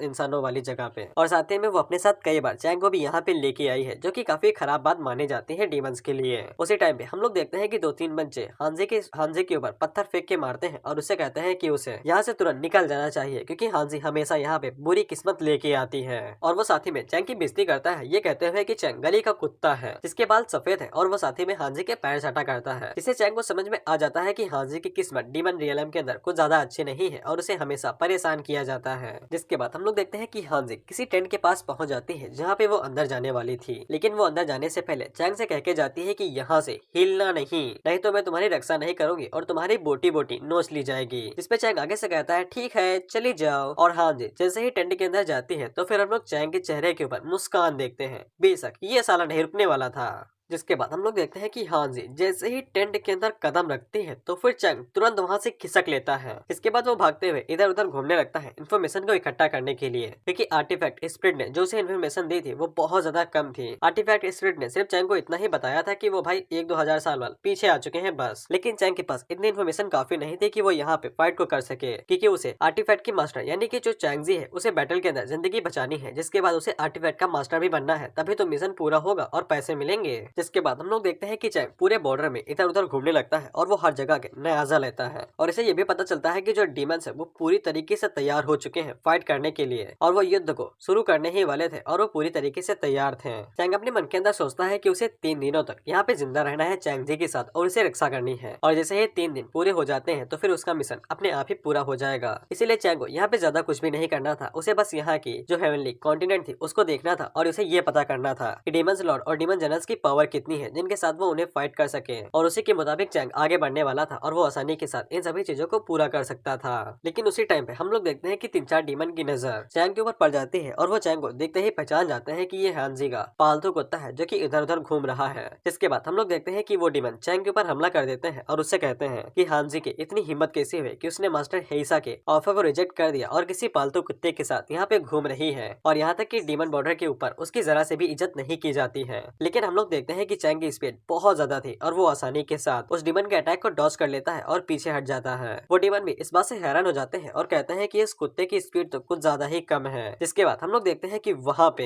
हेइसा लॉर्ड आ जाता है, जो कि दिखने में पता नहीं क्या था लेकिन आता है। जिसके बाद हेइसा आगे से कहता है कि इस पालतू कुत्ते को मार दिया जाए। जिसके बाद हांजी उसकी प्रेम को ठुकरा नहीं पाएगी। इधर हम लोग हांजी को देखते हैं जो कि कोई उसके ऊपर थप्पड़ मार देता है और वो उसके ऊपर चिल्लाते हुए कहता है कि उसकी हिम्मत कैसी हुई बिना आर्टिफैक्ट की यहाँ पे आने की। हमें पता चलता है कि ये हेड की क्लैन है और साथ ही में इनका नाम लुक है, और लुक हांजी के ऊपर चिल्लाते हुए कहता है कि उसे अच्छे से पता है कि गॉडेस का आर्टिफैक्ट उनके प्लान को पूरा करने के लिए कितना ज्यादा जरूरी है। और वहाँ पे जितने भी लोग थे वो सभी हांजी की बेइज्जती करने लगते हैं, ये कहते हुए कि हांजी सफल के नाम पे असफल है। हांजी उन लोगों से कहती है कि वो दोबारा जा रही है और अगर वो वापस नहीं आती है तो फिर उसकी आखिरी इच्छा यही है कि उसका मेमोरियल टैबलेट यहाँ पे बना दिया जाए। लुक आगे से कहता है कि वो एक पुराने हीरो की बेटी है, इसलिए हर किसी को उसी से उम्मीद है, लेकिन उसके क्लैन वालों ने उसको पसंद करना बंद कर दिया है और उसे ठुकरा दिया है। लेकिन इसके बावजूद वो सभी लोग यही उम्मीद कर रहे हैं कि हांजी उनके लिए कुछ अच्छा करेगी। वो लोग हांजी को बताते हैं कि इमोर्टल क्लैन वाले उनके हेवनली डीमन क्लैन को सरपास करते हुए जा रहे हैं और उनकी जरा से भी उम्मीद नहीं है कि वो लोग उनके डीमन क्लैन को जाने देंगे, और अगर उन लोगों ने फ्यूचर यानी कि पास्ट में कभी भी अपने सेलेस्टियल रेस को ना खाया होता तो फिर उन्हें कभी भी इस तरह की चीजों का सामना करना नहीं पड़ता।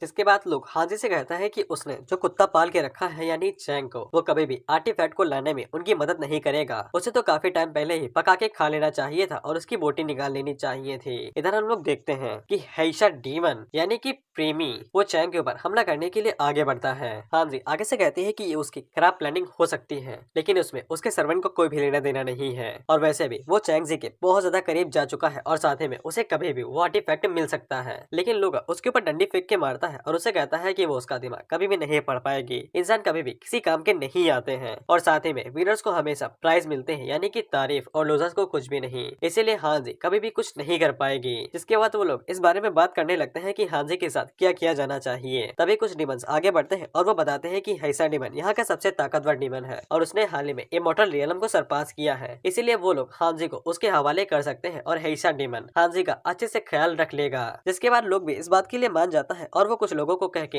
हैसा डीमन को बुलाने के लिए कहने लगता है। लेकिन उसी टाइम पे एक सर्वेंट वहाँ पे भागते हुए आता है और वो बताता है कि हैसा डीमन अचानक से मारा गया है और उसके जितने भी साथी थे वो सभी भी मारे गए हैं। जिससे लूक का मुंह बाहर आ जाता है और उसकी सांसें अटक जाती हैं। वो डीमन ल्यूक को बताता है कि हैसा डीमन एरेना के कोने पे मरा हुआ मिला है और उसके जितने भी फॉलोअर्स थे वो सभी भी मारे गए हैं। इसके बाद वो सभी भागते हुए बाहर की तरफ जाने लगते हैं क्योंकि उन्हें ऐसा लगता है कि किसी इमॉर्टल ने वहाँ पे हमला कर दिया है और उनका खेल यहीं पे खत्म होने वाला है। इसके बाद हांजी भी मौके का फायदा उठाती है और वो चैंग को ढूंढने के लिए आगे बढ़ने लगती है। लेकिन जब वो अपने साइड में देखती है तब चैंग कोने में बैठा हुआ था और उससे पूछता है कि बातें हो गई। जिसके बाद हांजी चैंग को पकड़ती है और उसे कहती है कि हम लोग इमॉर्टल रियलम में जा रहे हैं, वैसे भी हमारा टास्क अभी तक पूरा नहीं हुआ है। जिसके बाद हम लोग देखते हैं कि चैंग जैसे ही अंदर जाने वाला था तो फिर सिस्टम उसे बताता है कि उसे वो पॉइंट मिल चुके हैं जो उसने हैसा डीमन और उसके फॉलोअर को मारे थे। जिसके बाद हम लोग स्विमिंग किंगडम को देखते हैं और हमें आसपास के लोगों से पता चलता है कि स्विमिंग किंगडम जो है वो बॉर्डर के बिल्कुल पास ही में है और डीमन और इमॉर्टल रियलम दोनों एक ही पास है। इसीलिए जो गॉडेस है यानी कि चैंग जी वो दिन रात यहाँ पे एनर्जी को प्यूरिफाई किया करती है, नहीं तो डिमोनिक एनर्जी की वजह से वो लोग यहाँ पे मारे जाएंगे।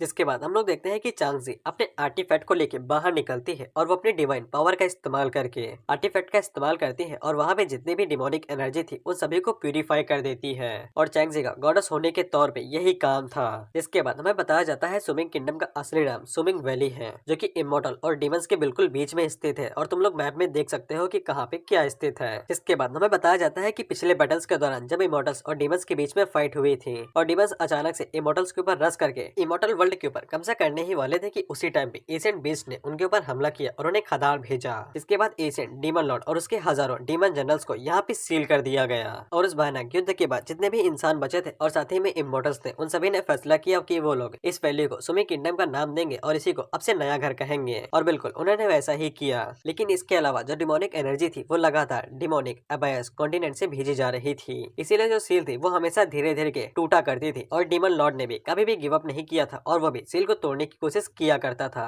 इसीलिए यहाँ पे गॉडेस को रखा गया था जो कि एक प्यूरिफिकेशन सेरेमनी को रखती थी जिसकी मदद से वो इविल एनर्जी को यहाँ से प्यूरिफाई करती थी और उसे महीने में 3-4 बार ऐसा करना ही पड़ता था। बेसिकली डिमोनिक एनर्जी सील को तोड़े तो फिर गॉडेस आके डिमोनिक एनर्जी को ही साफ कर दे और यही चैंग जी का काम था। लेकिन वहाँ के जितने भी लोग थे वो सभी चैंग जी को अपना भगवान मान लेते हैं और उसको पूजने लगते हैं। लेकिन चैंग जी को ये काफी ज्यादा परेशान करता है और उसे ये अनोइंग लगता है। जिसके बाद वो पीछे मुड़ के जो सील को मेंटेन करने की कोशिश कर रहे थे उनसे कहते हैं कि मैंने कितनी बार कहा है कि किसी को भी यहाँ पे आने न दिया जाए। ये सभी लोग बहुत ज्यादा परेशानी खड़ी करते हैं और अगर गलती से भी सील टूट गई तो फिर कितने सारे लोगों की जान जा सकती है। और साथ ही में आज का दिन जो डिमोनिक एनर्जी थी वो कुछ ज्यादा ही खराब थी, यानी कि सही नहीं लग रही थी। इसीलिए चैंग जी को ऐसा महसूस हो रहा था कि यहाँ पे कुछ भी घटना हो सकती है। लेकिन सील को मेंटेन करने वाले वो चैंग जी की बातों के ऊपर ज्यादा ध्यान नहीं देते हैं और उसे हल्के में लेते हैं। लेकिन उसी टाइम में हम लोग देखते हैं कि जो सील थी उसके अंदर से बहुत ज्यादा डिमोनिक एनर्जी निकलने लगती है और कुछ ही देर बाद वो सील टूट जाती है जिससे आसपास की जमीन के ऊपर क्रैक पड़ जाता है और सभी लोग अपनी जान बचा के इधर उधर भागने लगते हैं। उसी टाइम पे हम लोग देखते हैं कि क्रैक के पड़ जाने की वजह से एक बच्ची उसके नीचे गिर जाती है और वो क्रैक सीधा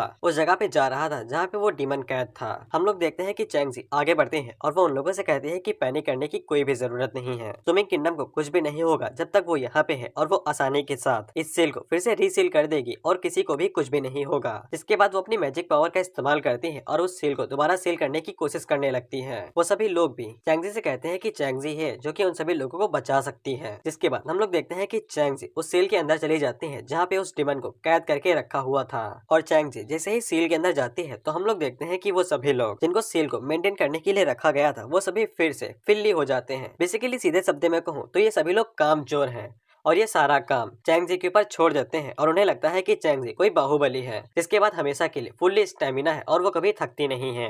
जिसके बाद अगला सीन सील अरे का होता है। हम लोग देखते हैं कि जैसे ही चैंग जी वहाँ पे आती है तो वो डिमन उसे कहता है कि हमारी मुलाकात फिर से हो गई है सेलेस्टियल रेस की लड़की, लेकिन इस बार हमारी मुलाकात पिछली बार से थोड़ा सा जल्दी हुई है और अगली बार जब मुलाकात होगी तब मैं सीधा ऊपर रहूंगा और मेरा रीबर्थ होगा। हम लोगों को पता चलता है कि ये एशियन डिमन लॉर्ड है और इसका नाम है टाओशी। चैंग जी टाओशी से कहती है है कि जब तक वो जिंदा है वो कभी भी टाउसी को ऊपर जाने नहीं देगी और किसी को दोबारा मारने नहीं देगी। टाउसी उससे कहता है कि चैंगजी सेलेस्टियल की भेजी गई बस एक कठपुतली है और कुछ भी नहीं, और अगले 3 दिनों के अंदर टाउसी यहाँ से आजाद हो जाएगा। इसके बाद वो जैसे ही ऊपर जाएगा तो फिर वो तुरंत वहाँ पे युद्ध को शुरू कर देगा। इसके बाद वो 9 हेवंस के ऊपर हमला करेगा और उनको भी धूल चटा देगा और कोई भी उसे रोक नहीं पाएगा। और तब चैंगजी को समझ में आएगा कि चैंगजी सिर्फ उन्हीं लोगों को बचा सकती है जिनको टाउसी पीछे छोड़ेगा। हम लोग देखते हैं कि टाउसी ने उस लड़की को पकड़ रखा था, जिसके बाद टाउसी उस लड़की को चैंगजी के हवाले कर देता है। चैंगजी जैसे ही उस लड़की को पकड़ने के लिए आगे बढ़ती है तो हम लोग देखते हैं कि टाउसी वहाँ पे अपनी एनर्जी का इस्तेमाल करता है और कई सारे भाले बना लेता है, जिसके बाद वो भाला डायरेक्ट जाके चैंगजी के सीने के अंदर घुसता है और आर पार हो जाता है। और टाउसी चैंगजी से कहता है कि मैं किसी को भी नहीं छोड़ूंगा, इसीलिए तुम किसी को नहीं बचा पाओगी। जिसके बाद वहाँ पे कई सारे भाले आते हैं और वो भी चैंगजी के सीने के अंदर घुस जाते हैं और चैंगजी को वहीं पे लटका दिया जाता है और चैंगजी मारी जाती है। और टाउसी चैंगजी से कहता है कि तुम कितनी बार मर चुकी हो, क्या तुम्हें पता भी है तुम्हारी भी कोई लिमिट है जो कि खत्म होने वाली है। लेकिन चैंगजी आगे से कहते हैं कि जब तक वो जिंदा है तब तक वो टाउसी को किसी को भी मारने नहीं देगी और ना ही उसे यहाँ से कभी बाहर कदम रखने देगी। इसके बाद हम लोग देखते हैं कि चैंगजी वहाँ पे अपनी इटरनल लाइफ का इस्तेमाल करती है और वो फिर से वापस गायब हो जाती है और वो जाते जाते सील को फिर से रीसील करके जाती है और एरिया को लॉक कर देती है। टाउसी आगे से कहता है कि जब समय आएगा तब मुझे कोई भी रोक नहीं पाएगा और मैं हमेशा आगे बढ़ता रहूंगा। जिसके बाद हम लोग देखते हैं कि सील को जैसे ही दोबारा सील कर दिया जाता है तो डिमोनिक एनर्जी गायब हो जाती है और सभी लोग खुश हो जाते हैं। जिसके बाद हम लोग देखते हैं कि वो लड़की रो ही रही थी कि उसकी बेटी कहाँ पे चली गई। उसकी बेटी तुरंत उसके सामने आ जाती है और वो काफी ज्यादा खुश हो जाती है, लेकिन वो लड़की अपनी मदर को बताती है कि गॉडेस मारी गई है, जिसपे उसकी मदर यकीन नहीं करती है और वो आगे से कहती है कि ऐसा नहीं हो सकता है, गॉडेस कभी भी नहीं मरेगी। जिसके बाद हम लोग देखते हैं कि आर्टिफैक्ट फिर से एक्टिव होता है और वो फिर से गॉडेस यानी कि चैंगजी को जिंदा कर देता है। जिसके बाद हम लोग सोमिक किंगडम के किंग को देखते हैं और इसका नाम है क्योटा और ये भी बाकियों की तरह है। इसे भी ऐसा ही लगता है कि चैंगजी एक अल्टीमेट मशीन है जो कभी भी नहीं थकती है और इसकी एनर्जी कभी भी खत्म नहीं होगी और उसके बाकी लोग भी यही सोचते थे। जिसके बाद हम लोग देखते हैं कि चैंगजी टा से कहती है कि हेवनली डीमंस काफी ज्यादा शक्तिशाली हैं, इसीलिए उन्हें केयर फ्री नहीं होना चाहिए और डीमंस हमेशा इसी बात में लगे रहते हैं कि जितनी जल्दी हो सके उतनी जल्दी वो सील को तोड़ सके और दोबारा के दोबारा इस जंग को दोबारा शुरू कर दे। चैंगजी उन लोगों को ये भी बता देते हैं कि टाउसी ने ये बताया है कि वो अगले 3 दिनों के अंदर सील को तोड़ देगा, इसके बाद वो फिर से बाहर निकलेगा और तबाही मचाना शुरू कर देगा, इसीलिए किंगडम शायद से दोबारा तबाही को फेस कर सकता है। लेकिन डा चैंगजी की बातों को मजाक में लेता है और उसे कहता है कि चैंगजी यहाँ पे मजाक कर रही है। चैंगजी उसे बताते हैं कि मजाक नहीं है, this is the serious point. लेकिन जो किंग था वो आगे से कहता है कि उनका स्विमिंग किंगडम बीच में सैंडविच की तरह है जो कि डीमन वर्ल्ड और इमॉर्टल वर्ल्ड के बीच में पिस रहा है, इसीलिए वो लोग चाहे जितने भी पर फड़फड़ा ले लेकिन उन्हें कभी भी फायदा नहीं होता है और उन्हें हमेशा नुकसान ही होता है। बेसिकली वो लोग अपनी जान हथेली पे लेके चल रहे थे और कभी भी उनके किंगडम का सफाया हो सकता था। इसीलिए किंग डा उन लोगों से कहता है कि वो लोग यहाँ पे एक नई रणनीति को अपनाने वाले हैं जिससे उन्हें फायदा होगा। वो लोग अगली जंग में हिस्सा लेंगे इमॉर्टल्स के साथ में और साथ ही पूरी डिमोनिक स्पीसीज को उड़ा देंगे, जिससे उन्हें फायदा तो फायदा होगा ही, साथ ही में जब टासा अगर सील को ब्रेक करके वापस आ भी जाता है तो फिर उसके पास सबऑर्डिनेट्स नहीं होंगे और वो अकेला कुछ भी नहीं कर पाएगा। जिसके बाद वो सभी लोग मिलकर टाउशी को भी मार देंगे और उन्हें फायदा ही फायदा होगा। लेकिन चैंगजी वहाँ भी फिर से चिल्ला के कहती है कि बात को हल्के में ना लिया जाए। जिसके बाद वो वहाँ से जाते हुए कहती है कि किंग इस बात को ध्यान से लीजिए, अगर टाउसी बाहर आता है तो वो सबसे पहले आपकी ही गर्दन काटेगा। चैंगजी इतना कहने के बाद चुपचाप वहाँ से चली जाती है, लेकिन किंग डा फिर भी उसकी बातों को सीरियसली नहीं लेता है और वो आगे से कहता है कि लड़कियों की यही आदत होती है कि वो अपनी बात मनवाने के लिए कुछ भी बोल देती है। जिसके बाद हम लोग चैंगजी के मेंशन को देखते हैं और चैंगजी के मन के सामने हम लोग एक नए कुत्ते को देखते हैं जो कि खुद को कुछ ज्यादा ही ऊंचा समझता है, यानी कि इसकी शकल सूरत अच्छी है तो इसे ऐसा लगता है कि चैंगजी इसके ऊपर फिदा हो जाएगी। चैंगजी वहाँ पे आती है और वो उसकी शकल देखती है, जिसके बाद वो अपनी फीमेल सर्वेंट से कहती है कि ये नॉर्मल सा ही है, इसे दूसरे रूम में भिजवा दो। लेकिन वो जो चिकना बंदा था वो अपने आप को कुछ ज्यादा ही समझ रहा था, तो फिर चैंगजी ने जो बोला था वो उसके मन में इस तरह से हिट करता है कि चैंगजी उसे पसंद करने लगी है, क्योंकि उसने सुन रखा था कि चैंगजी को खूबसूरत आदमी कुछ ज्यादा ही पसंद है और उसे पूरा यकीन था कि उसके ये 4000 साल की मेहनत रंग लाएगी क्योंकि वो इतना सुंदर जो है। और वैसे भी चैंगजी को खूबसूरत मर्द पसंद है और वो अपने मन के अंदर सोचता है कि अगर वो चैंगजी को कॉन्कर कर लेगा तो फिर उसको किंग के बाद का सबसे हाईएस्ट स्टेटस मिल जाएगा। जिसके बाद वो लड़का भाई वो सर्वेंट से पूछता है कि उसे नहा लेना चाहिए बेड के अंदर जाने से पहले, लेकिन वो लड़की उसकी तरफ देखती है, जिसके बाद वो उसका कॉलर पकड़ती है और उसको एक रूम के अंदर धक्का दे देती है और उसे कहती है कि तुम्हारा नंबर 234 है और अब से तुम यहीं पे रहोगे और अच्छे से हर किसी से बात करना। वो बंदा जैसे ही अपने रूम को देखता है तब उसे पता चलता है कि वहाँ पे हर तरह का कैरेक्टर है, लूफी से लेके नारुतो तक, और उसे समझ में नहीं आता है कि उसको ये भद्दा सा कमरा क्यों दिया गया है। वैसे नारुतो उसे देख के ये कहता है कि देखो तो एक नया बकरा आ चुका है, वाओ। इसके बाद वो चिल्लाते हुए उस सर्वेंट से उससे कहता है कि मैं यहाँ पे गॉडेस को सर्व करने के लिए आया हूँ और what the fuck I am doing here. और वो सर्वेंट उसे कहती है कि खुद को कुछ ज्यादा ऊंचा ना समझो। लेकिन वो बंदा आगे से कह रहा था कि चैंग जी को उसकी खूबसूरती देखने का एक मौका तो दिया जाए, क्योंकि उसे अपनी ब्यूटीफुल पने पे कुछ ज्यादा ही यकीन था और उसे पक्का यकीन था कि कोई भी लड़की उसे नजरअंदाज नहीं करेगी। लेकिन वो सर्वेंट उसे उंगली करते हुए कहती है कि तुम चैंग कैंग की एक उंगली के बराबर भी नहीं हो और इससे अच्छा यही होगा कि तुम अपनी दुनिया में ही जियो और रियलिटी में ना हो। इस पे वो बंदा आगे से चिल्लाते हुए कहता है कि कौन है चैंग, जरा मुझे उसे देखने दो कि वो कौन सी खेत की मूली है। जिसपे वो सर्वेंट उसे कहती है कि तुम उसके बाल के बराबर भी नहीं हो, वो असल में गॉडेस का स्वीट हार्ट है।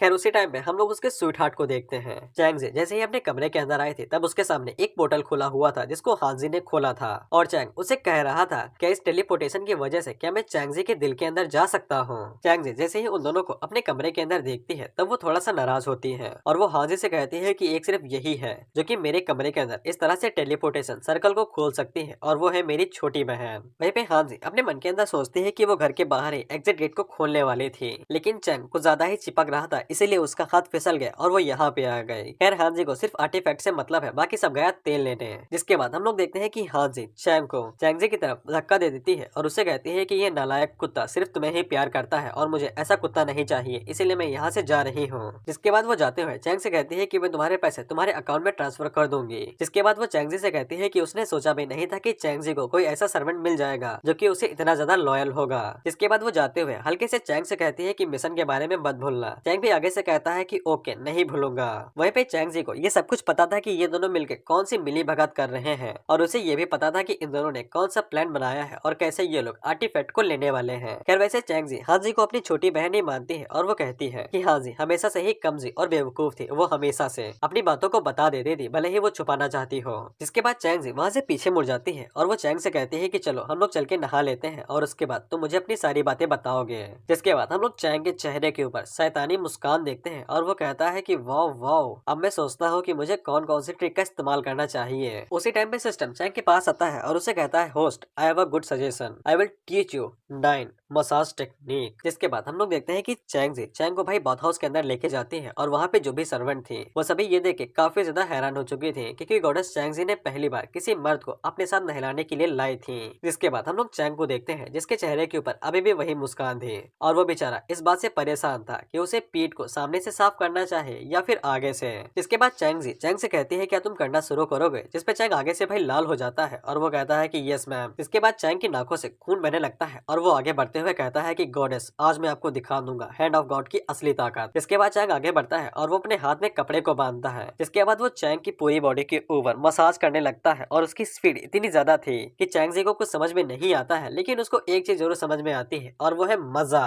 खैर उसी टाइम पे हम लोग बाथ हाउस के सर्वेंट को देखते हैं और उन सभी के चेहरे लाल हो जाते हैं चैंग की टेक्निक को देख के और वो तीनों एक साथ कहती है कि ये कौन सी टेक्निक है भाई, कौन सी दुनिया से लेके आए हो। चैंग जी मसाज लेते हुए चैंग से कहते हैं कि चैंग ने ऐसा कई सारे लड़कियों के साथ किया होगा और उसे मसाज दी होगी। बेसिकली वो हांजी का ताना चैंग को मार रही थी। इस पे चैंग आगे से कहता है कि चैंग जी वो पहली औरत है जिसको चैंग ने मसाज दी है और वो पूरी तरीके से ऑनेस्ट है। लेकिन जो चैंग था वो वहाँ पे जुआनचो के बारे में बता देता है कि वो काफी ज्यादा ऑनेस्ट बंदा है और उसने पहले किसी एक औरत को देखा है जो कि सबसे ज्यादा खूबसूरत है और वो उससे खूबसूरत लड़की से पहले कभी भी नहीं मिला है। लेकिन ये काफी दुख की बात है कि जब मैं उससे मिला था तब मैंने कपड़े पहन रखे थे और ये सिचुएशन चैंग जी की सिचुएशन से बिल्कुल मैच कर रही थी। इसीलिए चैंग जी को ऐसा लगने लगता है कि चैंग उसके बारे में बात कर रहा है। इसके बाद चैंग वहाँ पे ये भी कहता है कि चैंग उसे शादी करेगा यानी जुआनचो से, जैसे ही उसे चीज मिल जाएगी यानी कि आर्टिफैक्ट। इसके बाद वो अपनी पूरी दुनिया बसा लेगा उसी के साथ यानी कि फैमिली पूरी करेगा।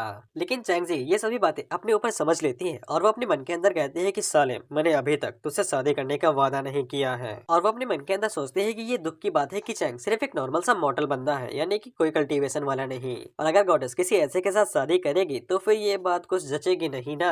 लेकिन उसी टाइम पे चैंग अपने फाइनल मूव का इस्तेमाल करता है जो कि था फुट मजाज। जिसके बाद वो एक एक्यूपंक्चर पॉइंट को दबाता है जिसे चैंग जी का रोम खुश हो जाता है। जिसके बाद वो शर्मा के कोने में खड़ी हो जाती है। चैंग को ऐसा लगता है कि उसने चैंग जी को गुस्सा दिला दिया है, लेकिन उसी टाइम पे हम लोग चैंग जी को देखते हैं जो कि शर्म के मारे लाल पीली हो रही थी और वो अपने मन के अंदर सोचती है कि ये साले चैंग को इस तरह की टेक्निक्स के बारे में कैसे पता चला जो कि इतना ज्यादा कंफर्टेबल होती हैं। इसके बाद चैंग जी वहाँ पे खड़ी होती है और वो चैंग से कहती है कि वो चैंग के इंटेंशन को समझ चुकी है, लेकिन अभी शादी के लिए काफी ज्यादा जल्दी हो रही है। जिसके बाद चैंग से कहती है कि यहाँ पे अभी कोई सारी इंपॉर्टेंट चीजें हैं जो मैं तुम्हें बताना चाहती हूँ। जिसके बाद चैंग जी आगे बढ़ती है और वो चैंग को सील के टूटने और डीमन के बाहर आने के बारे में सब कुछ बता देती है और वो चैंग से कहती है कि चैंग अपना बोरिया बिस्तर बांध ले और वो अभी के लिए सोमिंग किंगडम को छोड़ के चला जाए, क्योंकि जब गॉडेस उस बीस्ट के साथ फाइट कर रही होगी तब उसके पास इतना ज्यादा टाइम नहीं होगा कि वो चैंग को बचा सके, और वैसे भी उस टाइम पे वो इमोर्टल्स के साथ होगी। लेकिन चैंग आगे से कहता है कि इससे कोई फर्क नहीं पड़ता है कि आगे क्या होने वाला है, वो चैंग जी की साइड कभी भी नहीं छोड़ेगा और उसी के साथ खड़ा रहेगा, और जब तक चैंग यहाँ पे है चैंग जी को कोई भी नुकसान नहीं पहुंचा पाएगा। लेकिन चैंग जी आगे से एक अजीब और क्रीपी सी मुस्कान देती है और अपने मन के अंदर सोचती है कि इस बेवकूफ को पता भी नहीं है कि डीमन अटैक क्या होता है, और मुझे पूरा यकीन है कि ये जब ये कह रहा है कि ये मेरी रक्षा करेगा तब ये डर के मारे अंदर से काम रहा होगा। जिसके बाद भाई चैंग जी उसे कहते हैं कि अभी के लिए चलो बेडरूम में चलते हैं और डोगी डोगी बूगी बूगी करते हैं। इसके अगले सीन में हम लोग देखते हैं कि चैंग भाई आराम से लेटा हुआ था, वो भी बूगी बूगी करने के बाद, और वो अपने मन के अंदर सोचता है कि मेरे टेक्निक्स की वजह से इसका स्ट्रेस थोड़ा सा कम हो चुका है और मेरी मदद से ये आराम से सो पा रही है। इसके बाद हम लोग देखते हैं कि चैंग अपनी रियल फॉर्म में आता है और वो आगे से कहता है कि एशियन हेवनली डीमन, चलो देखते हैं कि ये चीज क्या है और इसके साथ क्या करना है। जिसके बाद हम लोग देखते हैं कि चैंग उड़ते हुए उस जगह पे चला जाता है जहाँ पे सील थी। जिसके बाद हम लोग देखते हैं कि चैंग जैसे ही उस जगह पे पहुंचता है तब उसको यही सब सुनाई देता है कि सील को मेंटेन करने वाले बात यही कर रहे थे कि गॉडेस खुद को कुछ ज्यादा ही हाई पावर वाली समझती है, क्योंकि उसे ऐसा लगता है कि सिर्फ वही है जो कि इस सील को दोबारा रीसील कर सकती है और कुछ भी नहीं। लेकिन जैसे ही हमारे किंग को कोई नया तरीका पता चल जाएगा वैसे ही हम लोग उसे यहाँ से हटा देंगे। इसके बाद वो यहाँ की गाय के सिवा और कुछ भी नहीं रहेगी और कुछ ज्यादा नहीं। इसे चैंग को याद आता है कि चैंग जी ने नहाते समय उससे कहा था, हालांकि वो हर बार सील को हमेशा सील कर देती है लेकिन इसके बावजूद वो हमेशा टूटती रहती है और सील हमेशा छोटे से छोटे टाइम में वो बार बार ब्रेक होती रहती है। लेकिन चैंग जी की डिवाइन पावर है उसे रिकवर होने में थोड़ा सा टाइम लगता है, इसीलिए अगर उसकी डिवाइन पावर वापस आने में थोड़ा सा भी लेट हो जाता है तो फिर डिस्ट्रक्शन पूरी सिटी के अंदर फैल जाएगा, और उसे ऐसा लगता है कि एक दिन ऐसा होगा जरूर कि वो कभी भी डीमन को नहीं रोक पाएगी और डीमन पूरी सिटी को बर्बाद कर देगा। जिसके बाद हम लोग देखते हैं कि चैंग अंदर जाते हुए उन लोगों से कहता है कि कुछ सेलर्स जिनको सेल को मेंटेन करना चाहिए वो यहाँ पे मक्खियां मार रहे हैं। वो सभी सेलर्स जैसे ही चैंग को देखते हैं तो फिर वो उससे पूछते हैं कि चैंग कौन है और उसकी हिम्मत कैसे हुई कि वो सील टेम्पल के अंदर आ गया। चैंग आगे से अपनी पावर्स का यूज करते हुए कहता है कि चींटियों को कुछ चीज के बारे में जानने की जरूरत नहीं है। इसके बाद चैंग अपनी पावर्स का इस्तेमाल करता है और वो एक ही झटके में उन्हें जला के मार देता है। जिसके बाद हम लोग देखते हैं कि चैंग जैसे ही उन वेपन्स को उठाता है जिनकी वजह से वो डिवाइन पावर को मेंटेन करते हैं तब उसे पता चलता है कि इन वेपन्स की वजह से जो असली डिवाइन पावर है वो किसी और जगह पे भेजी जा रही है, न कि सील को मेंटेन करने की कोशिश की जा रही है। उसी टाइम पे हम लोग देखते हैं कि जो सील थी वो टूट जाती है और वो सील जैसे ही टूटती है तो फिर चैंग जी को भी इसके बारे में पता चल जाता है। हम लोग देखते हैं कि वो सील जैसे ही टूटती है तो फिर वहाँ पे बेहद डेमोनिक एनर्जी रिलीज होती है और वो एनर्जी पूरे सोमिंग किंगडम को चारों तरफ से घेर लेती है। इसके बाद चैंग जी तुरंत अपने बिस्तर से उठ जाती है और वो तुरंत उस तरफ आगे बढ़ने लगती है जहाँ से डीमन बाहर निकलने वाला था। इसके बाद हम लोग हान जी को देखते हैं और उससे भी पता चल जाता है कि एशियन डीमन आजाद हो चुका है और वो दोबारा जिंदा होने वाला है। और हान जी को इतना जरूर पता था कि सील बिना आर्टिफैक्ट के आजाद नहीं हो सकती है, इसीलिए हान जी को यकीन हो जाता है कि चैंग ने सक्सेसफुली उस आर्टिफैक्ट को चुरा लिया है चैंग जी के साथ। इसके बाद हम लोग देखते हैं किंग टाको जिसको खून के आंसू रोने की जरूरत पड़ रही थी और उसे यकीन ही नहीं होता है कि सील टूट चुकी है। जिसके बाद वो चिल्ला के कहने लगता है कि इमोर्टल वर्ल्ड के अंदर जाओ और उनसे मदद लेके आओ। इसके बाद अगला सीन डीमन डोमेन का होता है और हम लोग वहाँ पे कॉन्ग मिंग को देखते हैं और अभी के लिए असिस्टेंट कमांडर है। इसके बाद कॉन्ग मिंग अपने लोगों से कहता है कि टीम को असेंबल करो, हम लोग बैटल के लिए तैयार होने वाले हैं, हम लोग वहीं पे जा रहे हैं। जिसके बाद हम लोग टाओसी को देखते हैं और वो हंसते हुए कहता है कि जैसा कि मैंने कहा था कि इस दुनिया के अंदर अब कोई भी मुझे रोक नहीं सकता है, मैं दोबारा से सरफस के वापस जाऊंगा और पूरी दुनिया के अंदर तहलका मचा दूंगा और मैं इसकी शुरुआत इमोर्टल वर्ल्ड से करूंगा। जिसके बाद टाओसी अपनी सील से आजाद होता है और वो उड़ते हुए ऊपर की तरफ जाने लगता है और इसका पहला टारगेट चैंग जी थी क्योंकि उसी ने इसे इतने सालों तक यहाँ पे बंद करके रखा था। और टाओसी इस बात की कसम खा लेता है कि वो शुरुआत चैंग जी के साथ ही करेगा, उसके लाखों टुकड़े करके और उन सभी को एक फ्लैग में लटका देगा, इस बात को साबित करने के लिए कि वो उस पूरी दुनिया के ऊपर कब्जा करने के लिए आ रहा है। इसके बाद वो उड़ते हुए ऊपर जाने लगता है और कहता है कि एशियन किंग वापस आ रहा है। उसी टाइम में हम लोग देखते हैं कि चैंग अपने हाथ को ऊपर बढ़ाता है और उसके सर को पकड़ता है और उसे कहता है कि लाल छिपकली किधर जा रहा है, अभी तो मैं तुझे कूट के कश्मीरी मिर्च बना के बेचूंगा। जिसके बाद चैंग टाओसी को पकड़ता है और उसे उठा के नीचे पटक देता है। इसके बाद टाओसी खड़ा होता है और वो चैंग से कहता है कि तुम कौन हो, और वो अपने मन के अंदर सोचता है कि इस पूरी दुनिया के अंदर अभी के लिए सिर्फ वो लड़की ही है जो कि मुझे रोक सकती थी, लेकिन अब वो मेरे सामने कुछ भी नहीं है। लेकिन अब ये अचानक से कौन आ गया जो कि अपने एक हाथ के साथ ही मुझे नीचे पटक सकता है। हम लोग देखते हैं कि चैंग खड़ा होता है और वो आगे से कहता है कि बस पास ही से गुजर रहा था, तभी याद आया कि कश्मीरी मिर्च बनाने के लिए लाल छिपकली चाहिए, तो फिर यहाँ पे चला आया।